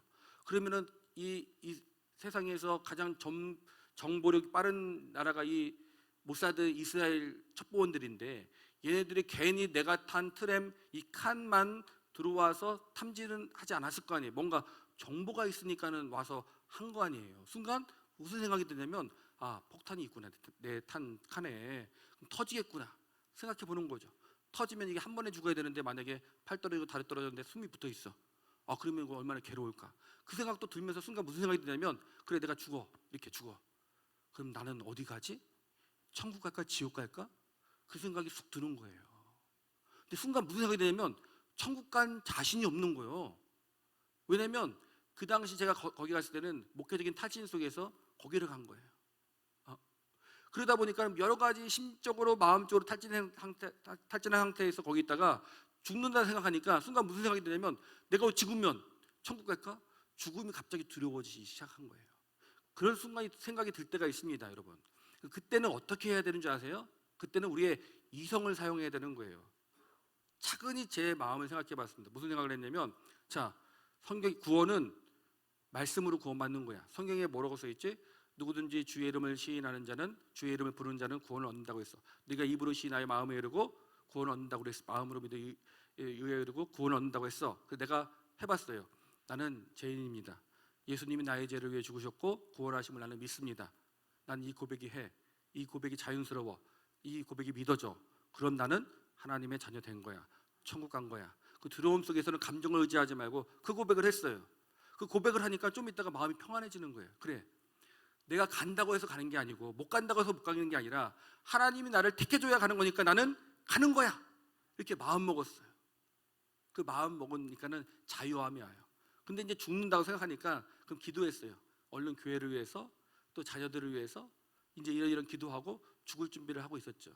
다행히 폭탄이 없어갖고 여기 이제 서 있는 거죠. 이제 오늘 본문에 보면은 이 다윗이 이 부제가 있습니다. 1절에 보면은 다윗이 하나님께서 다윗에게 사울과 이스라엘의 다윗의 모든 적에서 구원하신 다음에 지은 시가 이 시편 18편이에요. 그러니까는 다윗이 사울 피해서 도망다니고 죽을 뻔하다가 이제 사울도 죽고 적들도 죽고 왕이 된 다음에 고백한 게 무엇이냐면 여호와는 나의 목자시니 내게 아니 여러분 졸아갖고 내가 눈 떠 다시 1절 빨리 해야 되나? 우리 15분이요? 시작. 나의 힘이신 여호와여 내가 주를 사랑하나이다. 그래서 일반적으로 우리가 어느 때에 고백하는 게 틀리잖아요. 근데 다윗이 왕이 된 다음에 원수 다 물리친 다음에 뭐라고 고백하냐면 나의 힘이신 여호와여 내가 주를 사랑하나이다. 이것이 다윗의 고백이었어요. 이것은 다윗의 진심 어린 하나님께 향한 믿음의 고백이었다는 것이죠. 먼저 누구의 하나님? 나의 하나님, 나의 하나님. 신앙 성도도 보면은 결국 시험 들어서 떠나지만 시험 들어서 떠난 것은 어떤 현상일 뿐이지 자기의 하나님으로 하나님을 믿지 않는 자는 떠나는 거예요. 물론 우리가 처음엔 교회를 엄마의 하나님, 아빠의 하나님, 뭐 아들이 가자고 했으니까 아들의 하나님, 친구의 하나님으로 올 수 있지만 결국 하나님은 누구의 하나님이 돼야 됩니까? 나의 하나님이 돼야 돼요. 그러니까 나의 하나님이 안 되니까는 사람 보고서 시험 들고 떠나는 거예요. 근데 그 하나님이 어떤 분이라는 거죠? 나의 힘이라는 거예요. 힘, 나의 파워라는 것이죠. 그리고 그 하나님을 사랑한다고 고백합니다. 사랑한다고. 그러면 여러분 제가 질문을 해볼게요. 여러분은 하나님을 사랑하십니까? 자, 그럼 여기서 보면은 아멘이라고 대답한 분이 있고 대답하지 않는 분이 있어요. 그 아멘이라고 대답한 분은 뭔가 근거가 있으니까는 당신은 하나님 사랑합니까? 했더니 그럼 나는 하나님을 사랑하지라는 것을 제시할 근거가 있으니까 아멘이라 한 거고, 그것이 없는 분은 차마 아멘이라고 못했단 말이죠. 더 쉽게 얘기하면 너 애 보고 너 엄마 사랑하지? 엄마 사랑해? 네가 사랑하는 거 어떻게 알아? 그럼 애가 얘기하죠. 어제 엄마가 힘들다고 그래서 내가 빨래도 해주고 설거지도 해주고 청소도 해줬어. 이렇게 얘기한단 말이죠. 너 엄마 사랑하지? 대답을 못해. 왜? 너 사랑하는데 왜 대답을 못해? 해준 게 없어. 엄마 말 안 듣고 숙제도 안 하고 말썽거렸어. 그런 것과 마찬가지로 여러분 하나님을 사랑하십니까? 했더니 아멘 한 분은 그렇지, 내가 하나님을 위해서 사랑의 표정으로 뭐 지난주에 이거 오늘 뭐 이런 걸 했으니까 난 사랑하지 이렇게 하셨을 테고, 그러지 못한 분은 마음이 있는데 사랑합니다 라고 고백은 차마 못하겠다라는 것이죠. 그런데 여기에 함정이 있습니다. 하나님 사랑하는 것도 분량이 있어요. 분량. 누가복음 7장에 보면은 예수님께서 바리새인의 집에 가서 식사를 하시죠. 그런데 이제 그 동네에 죄인인 여자가 와서 옥합을 깨뜨려 발을 씻깁니다. 그랬더니 이제 사람들이 수군거리는 거예요. 예수님, 저 여자가 어떤 여자인 줄 알고 발 씻기는 것을 허용할까? 했더니 예수님께서 탕감매 비유를 하면서 뭐라고 이야기하시냐면 누가복음 7장 47절 우리 같이 읽어볼까요? 시작. 이러므로 내가 네게 말하노니 그의 많은 죄가 사하여 줬도다. 이는 그의 사랑함이 많음이라. 사함을 받은 일이 적은 자는 적게 사랑하느니라. 그래서 사랑도 많이 받은 사람은 많이 사랑하고 적게 받은 자는 적게 사랑한다는 거예요. 그럼 또 나가서 우리가 하나님을 사랑한다 할 때에, 그러면 제가 이제 방금 조건으로 얘기했는데 조건으로 말고 근본적으로 하나님을 사랑하는 것은 무엇일까? 마목듯이 마음과 힘과 뜻과 목숨을 다해 하나님을 사랑하라고 했는데 너무 추상적이에요. 그러면 하나님을 사랑하는 게 뭐냐면 저는 두 가지로 얘기하고 싶어요. 그게 무엇이냐? 예의와 존중입니다. 예의와 존중. 예의를 갖추는 것이고 존중하는 게 사랑이에요. 고린도전서에 보면은 사랑에 대해서 이야기를 하죠. 13장에 보면은 사랑은 뭡니까? 오래 참고, 사랑은 온유하며 시기하지 않고 자랑하지 않고 교만하지 않고 이런 모두 무례히 행하지 않고를 이렇게 엮어서 보면은 결국 예의를 갖추는 거예요. 그리고 우리가 하나님 앞에 예배한다고 할 때 예는 뭡니까? 예의 예자고 절 배자입니다. 예의를 갖춰서 절을 하는 것이, 그것이 예배인 거예요. 워십인 거예요. 서비스인 거예요. 근데 하나님 앞에 우리가 어떤 사람이 왔는데 결혼식 한다고 딸이 사위가 와서 인사로 왔는데 수레바에다가 추리닝 입고 왔어. 그럼 뭐라고 합니까? 이 버릇 없이 예의를 갖춰야지 그러잖아요. 그 사람은 이 예의에 자기의 존경과 마음이 포함된 거예요. 그래서 부부도 사랑하는 증거가 뭔지 아세요? 사랑하면 예의를 갖춰요. 예의 갖추지 않는 사랑은 집착입니다. 집착. 함부로 말하지 않습니다. 또 존중을 합니다. 존중을. 사랑하면 존중하게 됐어요. 하나님께서 엘리 집안에게, 레위 제사장 집안에게 축복을 약속하셨습니다. 내가 너와 네 자녀들 축복하겠다. 근데 이게 하나님이 이걸 엎어버려요. 왜 엎었는지 아세요? 사무엘상 2장 30절에 보면 이렇게 말씀하십니다. 사무엘상 2장 30절. 그러므로 이스라엘 하나님 나 여호와가 말하노라. 내가 전에 네 집과 네 조상의 집이 내 앞에 영원히 행하리라 하였으나 이제 나 여호와가 말하노니 결단코 그렇게 하지 아니하리라. 나를 존중히 여기는 자를 내가 존중히 여기고 나를 멸시하는 자를 내가 경멸하리라. 이스라엘이 하나님께 늘 예배를 드렸습니다. 근데 하나님은 네가 나한테 예배를 안 드렸다는 거예요. 예의와 존중이 없습니다. 말라기에 보면은 하나님께서 너희가 온전한 11조를 나한테 안 드렸다고 책망을 하십니다. 그러면 말라기 구약의 성도들은 황당한 거예요. 왜? 11조는 철저히 지키거든. 그 11조를 드렸는데 하나님이 왜 11조를 안 드렸다고 해요? 하나님이 원하는 11조는 뭐예요? 온전한 11조, 온전한 11조. 마음을 담은 예의와 존중이 있는 11조. 예의와 존중은 뭡니까? 기본이에요. 사랑하고 존경한다면 거에 맞는 선물을 드리는 거예요. 근데 이스라엘은 어떻게 했습니까? 병들고 쥐들도 안 가질 것을 하나님께 드려요. 형식적으로. 그래서 어쩌면 여러분 하나님께서 내게 분명히 약속을 하셨는데 왜 그 약속을 안 이루어 주실까라고 생각할 때 한번 곰곰이 생각해 봐야 돼요. 내가 하나님을 존중하고 있는가? 하나님을 내가 예의를 갖춰서 경배하고 있는가? 하나님을 하나님됨처럼 섬기고 있는가를 봐야 돼요. 근데 가만히 보면은 하나님을 친구처럼 무시하는 분들이 있어요. 그래서 저는 제가 종종 하는 말이 하나님 이름 좀 들먹이지 말라는 거예요. 그 10계명 중에 너희가 내 이름을 망령되이 일컫지 말라. 망령되이는 뭐예요? 내가 이 사람한테 저 사람이 싫어 행동하는 게, 근데 그냥 말하기는 좀 그러니까 꼭 이 기독교인들이 성경을 인용해서 말을 해. 하나님의 이름을 인용해서 말해. 그래서 너 하나님이 복 주겠느냐? 그래도 하나님은 그 사람을 불쌍히 복 줄 수 있어요.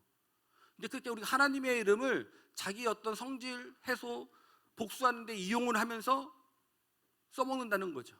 하나님을 존중하잖아요. 그 나라와 가정 회복이잖아요. 그 나라가 회복되려면 전 안타까운 게 뭐냐면 저희 어린 시절에는 뭐가 있었습니까? 존중, 경외가 있었어요. 어디 아빠가 숟가락 뜨지 않는데 밥을 먹습니까? 국물에 아빠가 국물 뜨지 않았는데 어디에 밥을 떠요? 지금은 그러지 않죠. 네 아버지 처먹도 말던데 얼른 먹어봐 식으니까 그렇게 말하고 존경이 없어요. 어디 남편한테 지가 뭡니까 지가? 예? 아무리 술 먹고 들어와서 밥 늦게 밥 차려달라고 해도 야 처먹어가 뭐예요? 남편도 마찬가지죠. 아내한테 야가 뭡니까 야가? 어? 지가 뭡니까 지? 네가 뭡니까? 존중과 존경이 사라졌어요. 그러니까 무너지는 거예요. 예의와 존중을 갖추는 겁니다.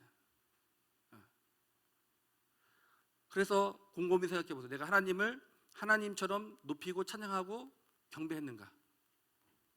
존중했는가? 나를 존중히 여기는 자를 내가 존중한다고 말씀하셨습니다. 그리고 다윗은 부르짖었어요. 6절 말씀, 내가 환난 중에 부르짖었더니 하나님이 들으셨다.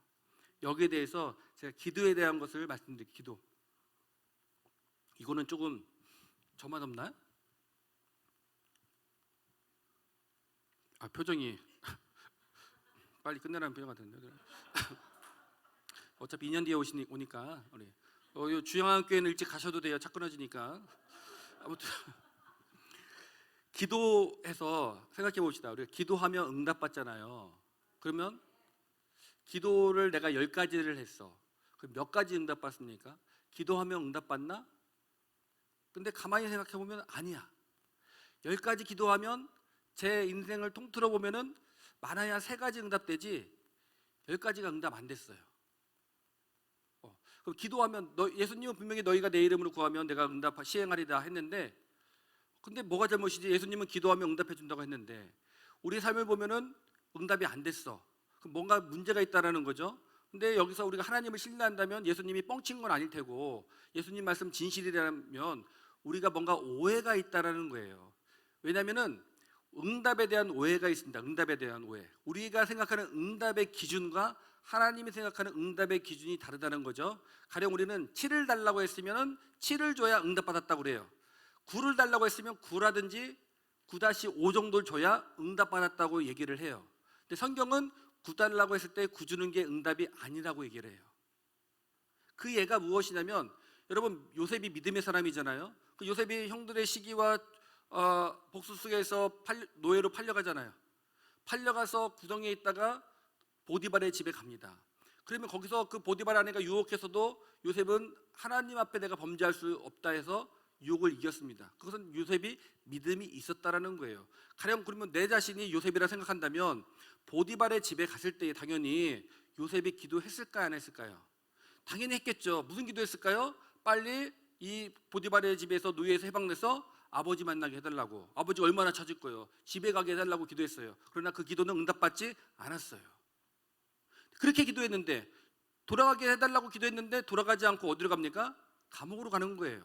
그럼 여기서 이렇게 생각을 하니까 우리가 7 달라고 하면 7 줘야 응답이다라고 생각하니까 요셉의 기도는 응답받지 못했다라고 생각을 하는 거야. 근데 성경은 요셉은 응답받았다고 얘기를 해요. 그게 어떤 말씀인지 아세요? 창세기 39장 23절에 보면은 성경은 이렇게 이야기합니다. 간수장은 그의 손에 맡긴 것을 무엇이든지 살펴보지 아니하였으니 이는 여호와께서 요셉과 함께 하심이라. 여호와께서 그를 범사에 형통하게 하셨더라.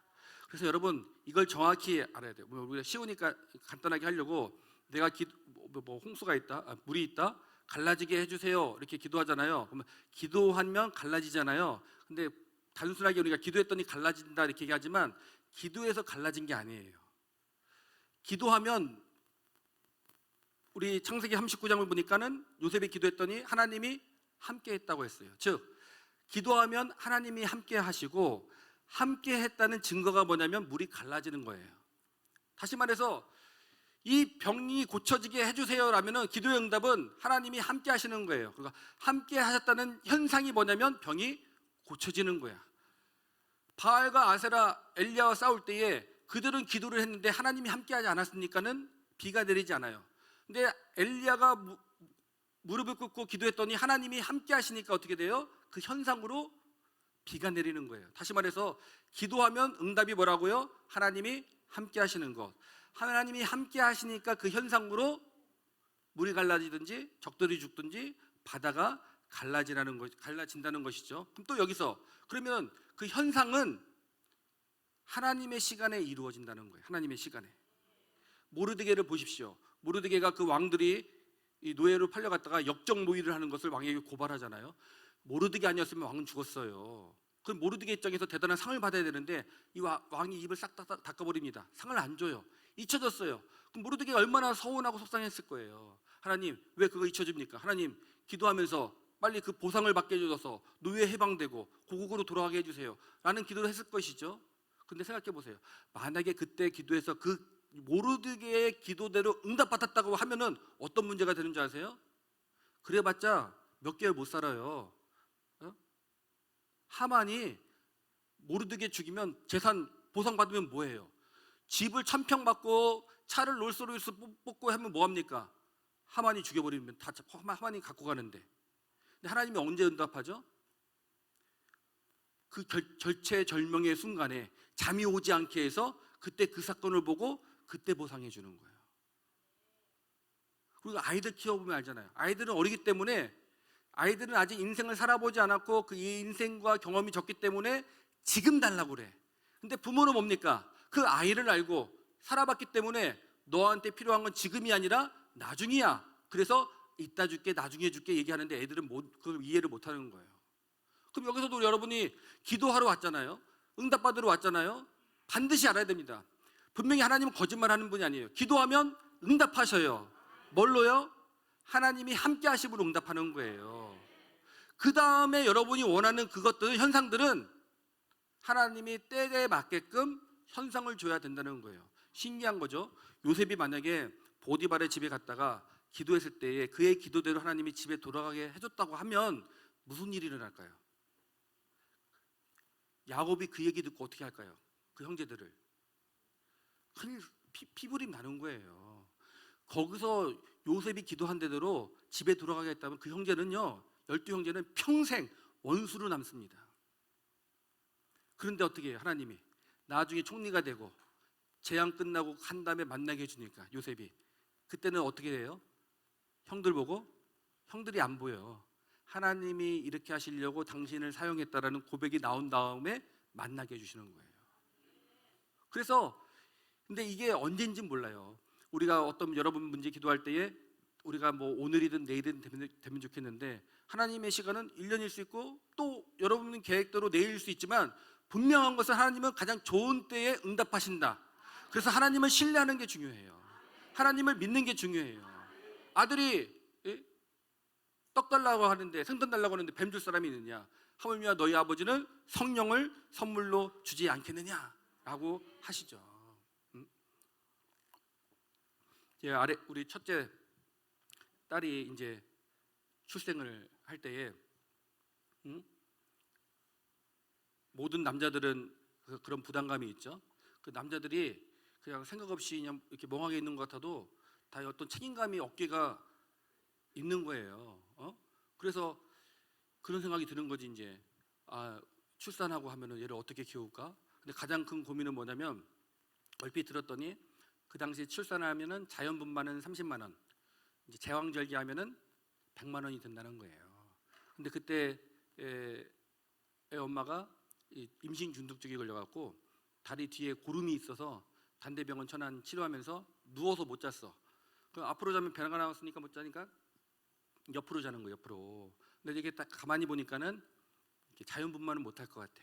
임신 여기 뭐 중독증도 걸리고 해서 수술할 것 같아. 근데 이제 예정이 11월 27일이야. 25일쯤 되니까 초조하잖아요. 그래서 어떻게 할까 하다가 그 당시는 카드도 없고 2000년이었으니까 2000년 그때였으니까 고민하다가 당시 이제 저는 뭐 신용도 없었고 그러니까 노유기 목사님이라고 선배한테 형 신용 좋으니까 형 이름으로 대출 100만 원만 좀 해달라고 농협에 가서 왜 그래서 우리 이제 내일 모레가 예정일이 있는데 병원 갈 돈이 없으니까는 그것 좀 해달라고 했더니 그럼 해줘야지 하고서 이제 천안 신부 농협에 가갖고 농협을 딱 들어가려고 했는데 그 형이 갑자기 안 들어가더니 민철아 근데 이건 아닌 것 같다. 하나님께서 생명 주셨을 때는 그 날 돈도 주셨을 텐데 우리가 인간적인 방법으로 대출하면 되겠니? 하고 돌아오더라고요. 그래서 내가 얼마나 흥질나는지 해주기 싫으면 싫다고 하지. 꼭 그런 식으로 말을 해갖고 그러느냐. 알았다고. 그리고 이제 돌아왔죠. 근데 이제 학교실에 와갖고 있는데 불안하고 이제 초조한 거예요. 야, 애는 나오는데 이 남자가 돼갖고 아빠가 돼갖고 출산할 돈도 없고 어떻게 하면 좋까 하다가 교회 가서 기도나 하자. 그래서 이제 그때 본관에 2층에 있는 교회 가서 이렇게 기도하는데 또 하나님이 그러시는 것 같아. 야, 너는 네가 믿는 하나님은 100만 원보다도 못한 하나님 같냐? 그렇게 말씀하시는 것 같아. 그 얘기가 들으니까 내가 하나님께 너무 죄송한 거예요. 아야, 내가 100만 원도 하나님 앞에 구하지도 않고 그냥 내가 인간적인 방법으로 해결하려고 이렇게 했던 게 너무 죄송스러워서 죄송하다고 울면서 엄청 기도했어요. 울면서 죄송하다고, 하나님을 내가 100만 원보다도 못하게 여겼다고 울면서 회개하고 이렇게 나오는데 누가 나를 확 찾아다녀. 수원에서 한약방 하는 그 한경희 자매님이라고 기독교 교육학과 자매인데 그 자매가 막 날 찾아다녔다는 거예요. 그러면서 전도사님 출산하신다면서요. 그러면서 출산하는 데 보태라고 10만 원짜리 수표를 한 장을 주는 거예요. 그 10만 원을 받고서 학교실에 갔더니 지금 캐나다가 있지만 동관이 형이라고 그 형이 자기 이제 여돈도한테 내 신학생 후배가 이제 아기 낳는다 이렇게 얘기했더니 돈을 모아서 20만 원을 모아갖고 온 거예요. 그래서 30만 원을 갖고 온 거예요. 그래서 30만 원 갖고 온 날 그날 새벽에 이제 자는데 애 엄마가 그러는 거야. 갑자기 울어. 새벽에. 그래서 왜 우냐 했더니 오줌이 자꾸 나와, 오줌이 자꾸 나와. 그때 아내가 22살이었으니까. 그래서 이렇게 봤더니 진짜 오줌을 잔뜩 쳤어요. 근데 냄새 맡으니까 오줌은 아니야. 양수 터진 걸 몰랐지 우리가. 그래서 저는 27살이었고 그래서 그 새벽에 메리아스의 애를 데리고 와서 병원 가서 결국 첫 출산을 했어요. 출산하기도 한 12시간 이제 고통하다가 났는데 저는 가서도 혹시 수술하면 어떡하냐. 그럼 애 낳고 애 데리고 도망가야지. 어디로 도망갈까? 비상구로 막 찾아다니면서 이렇게 했어요. 그런데 결국은 순산을 해갖고 30만 원에 해결된 거예요. 의사가 주사 비타민 뭐 맞을까요? 우린 못 맞습니다. 30만 원에 해결을 해서 못 맞고 왔어요. 애 난 다음에 좀 있다가 이제 애 엄마가 화장실 간다고 갔는데 안 와. 그래서 봤더니 화장실에서 기절해 쓰러진 거지 이제. 우리가 그렇게 몰랐던 거야. 그렇게 해서 데리고 온 거야. 처음에는 애 이름을 그때는 남자인지 여자인지 몰랐어요. 태어난 다음에 알았어요. 아들이면 충신이, 딸이면 진실이 이렇게 하려다가 이름을 바꿨죠. 여호와 이레. 다 준비되니까 나는 27일이면 27일 날 나온 줄 알았어. 근데 돈이 다 준비되고 하니까는 아이가 나오는 거예요. 그러니까 하나님이 우리에게 원하시는 것은 우리가 믿음의 반응을 하기 원하셔요. 어떤 문제가 있을 때 문제를 해결하려고 하면 그 문제는 평생 있습니다. 다리오 왕 때 기도하면 죽인다고 그랬어요. 근데 우리는 이런 시대를 겪었잖아요. 코로나 시대에. 아니 통성기도 금지가 말이 돼요 이게? 성가대 금지가 말도 안 되는 거예요. 근데 거기에 온 국민이 심지어 교회들도 합세를 하고 있어. 아니 통성기도 하면 코로나 걸리고 안 하면 안 걸려? 예? 아무튼 다윗 왕 시대에 기도 금지를 시켰는데 다니엘이 어떡합니까? 문제 해결하려고 했다면 그 당시 다니엘의 위치에 인맥을 통해서 자기를 죽이려고 하는 적들을 해결했을 거예요. 그럼 그렇게 한들 적들은 계속 나죠. 근데 다리오는 그때 무엇을 했죠? 믿음의 반응을 보였어요. 믿음의 반응. 그게 어떤 반응입니까? 다니엘서 6장 10절에 보면은 그런 줄 알고도 돌아가 윗방에 올라가 예루살렘을 향하여 창문을 열고 전에 하던 대로 하루에 3번씩 무릎을 꿇고 기도하며 그의 하나님께 감사하였더라. 어떤 문제가 있을 때 이걸 어떻게 할까? 잔머리 굴리지 않고 하나님께 믿음의 반응을 했다는 거예요. 믿음을 보여줬더니 해결했다는 거죠. 그래서 우리는 믿음의 반응을 해야 돼요. 첫날부터 목사님이 얘기하신 거 신앙의 기본 4가지 뭡니까?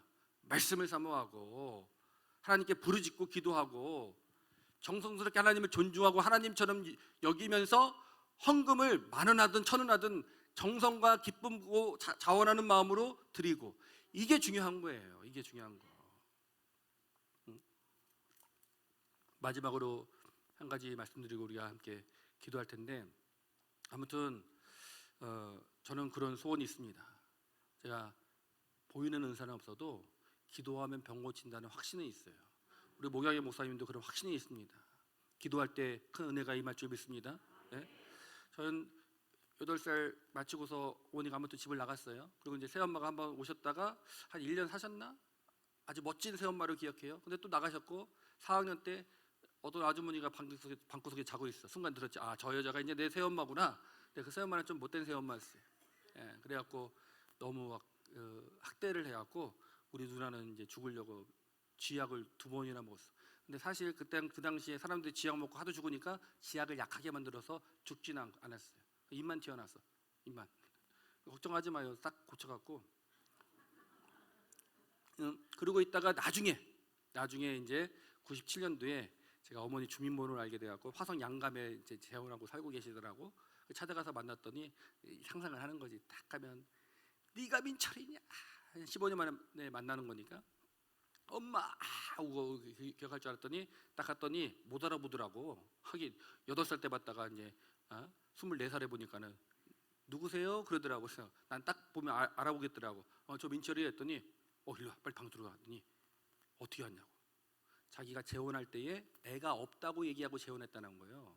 근데 이제서야 네가 나타나면 다들 나를 그렇게 뭐 재산 노리고 재혼한 줄, 그렇게 혹시 숨겨둔 자식이 있으면서 빼돌리려고 그런 줄 오해한다는 거예요. 그렇다고 빨리 가래 나보고. 그 빨리 나오는데 내가 오는 버스 안에서 엄청 울었어요. 나중에 만나자고 하더니 하는 얘기 뭐냐면 네 팔자는 내 팔자가 이러니까 서로 만나지 않고 살자. 그 나는 아버지도 죽고 형도 죽고 피부치가 엄마니까는 그냥 만나려는 거 다른 거 욕심 없다 했더니 안 된다는 거예요. 그러다가 이제 나중에 수원의 성 빈센트 병원에 이제 폐암 말기. 그리고 보니까 딱 제가 올해 50인데 저희 어머니가 50에 돌아가셨어요.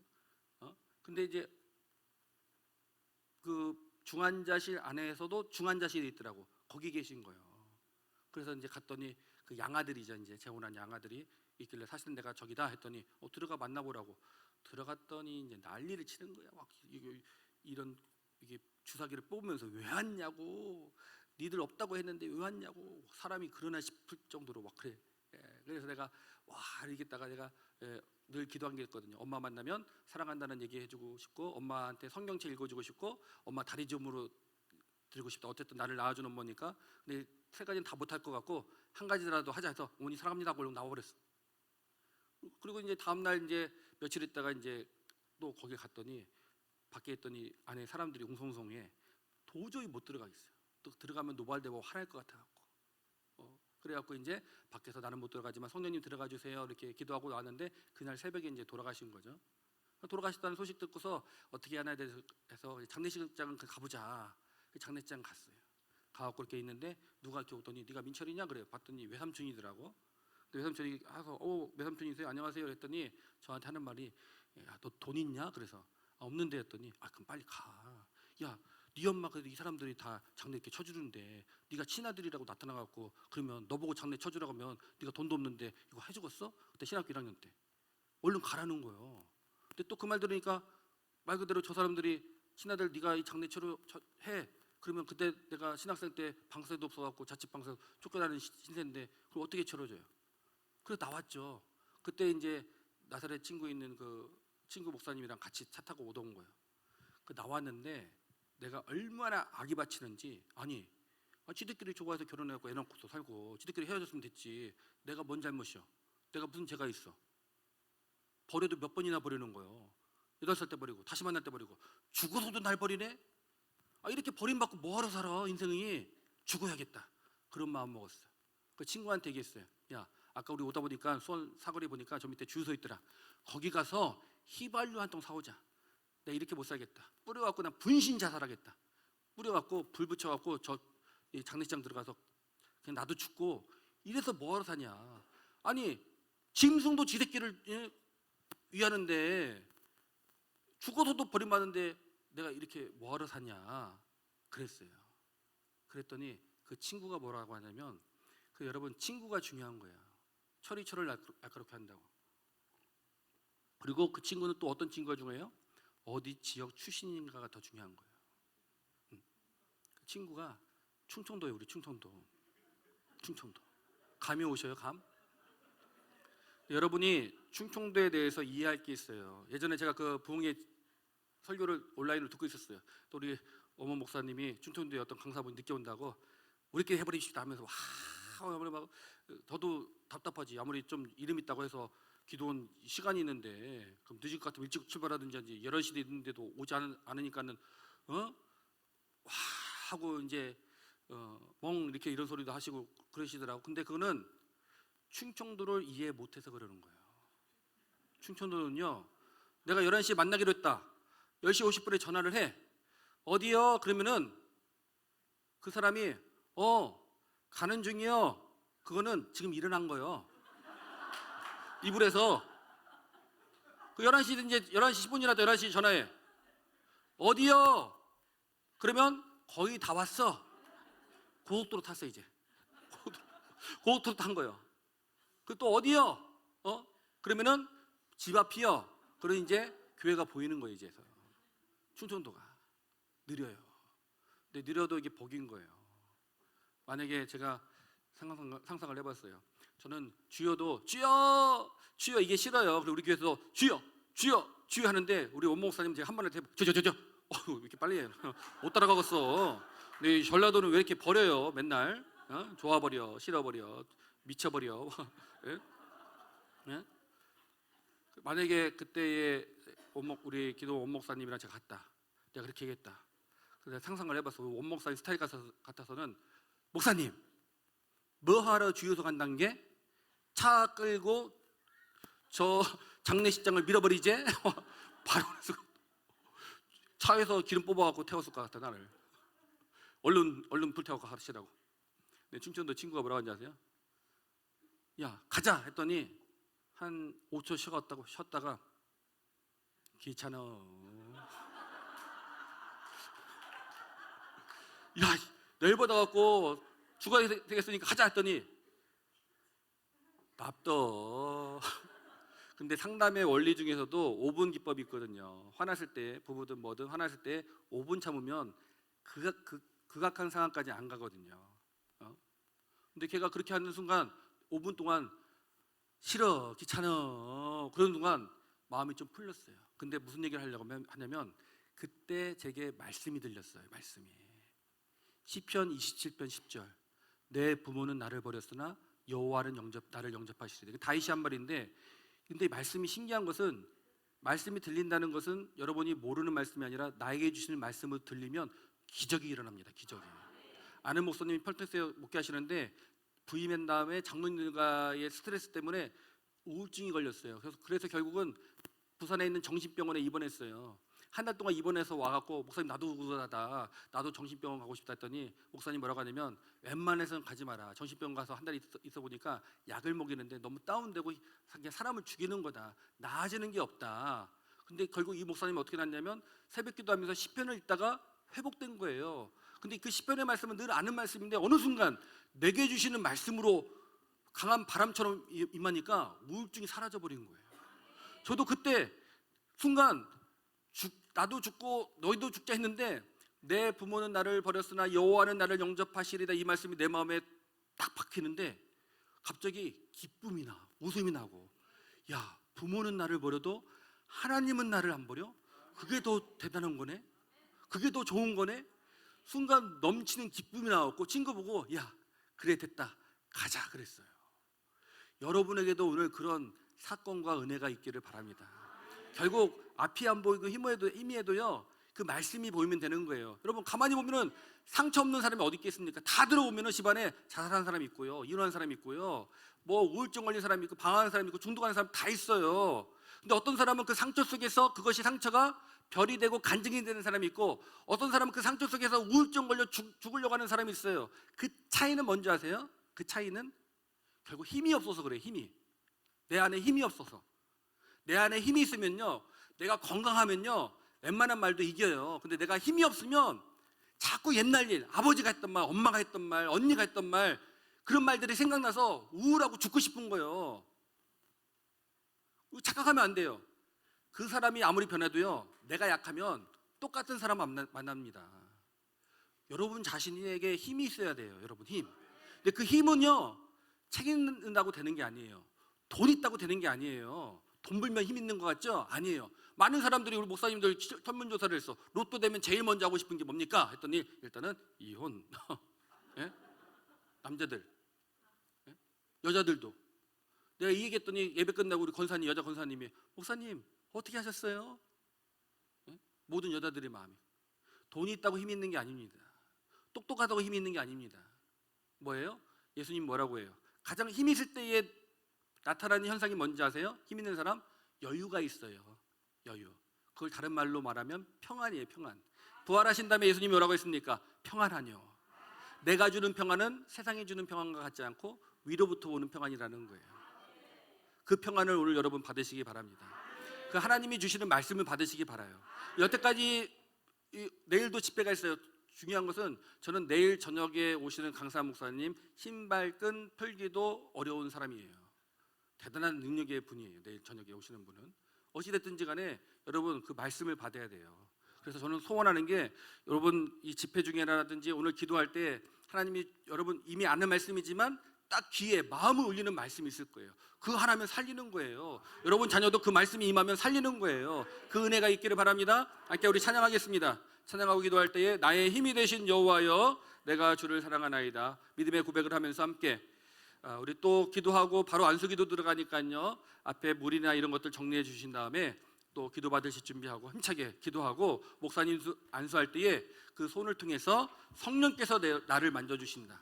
십자가 예수님이 나를 만져준다는 사모함을 가지고 기도 받으시기 바랍니다. 함께 찬양하겠습니다.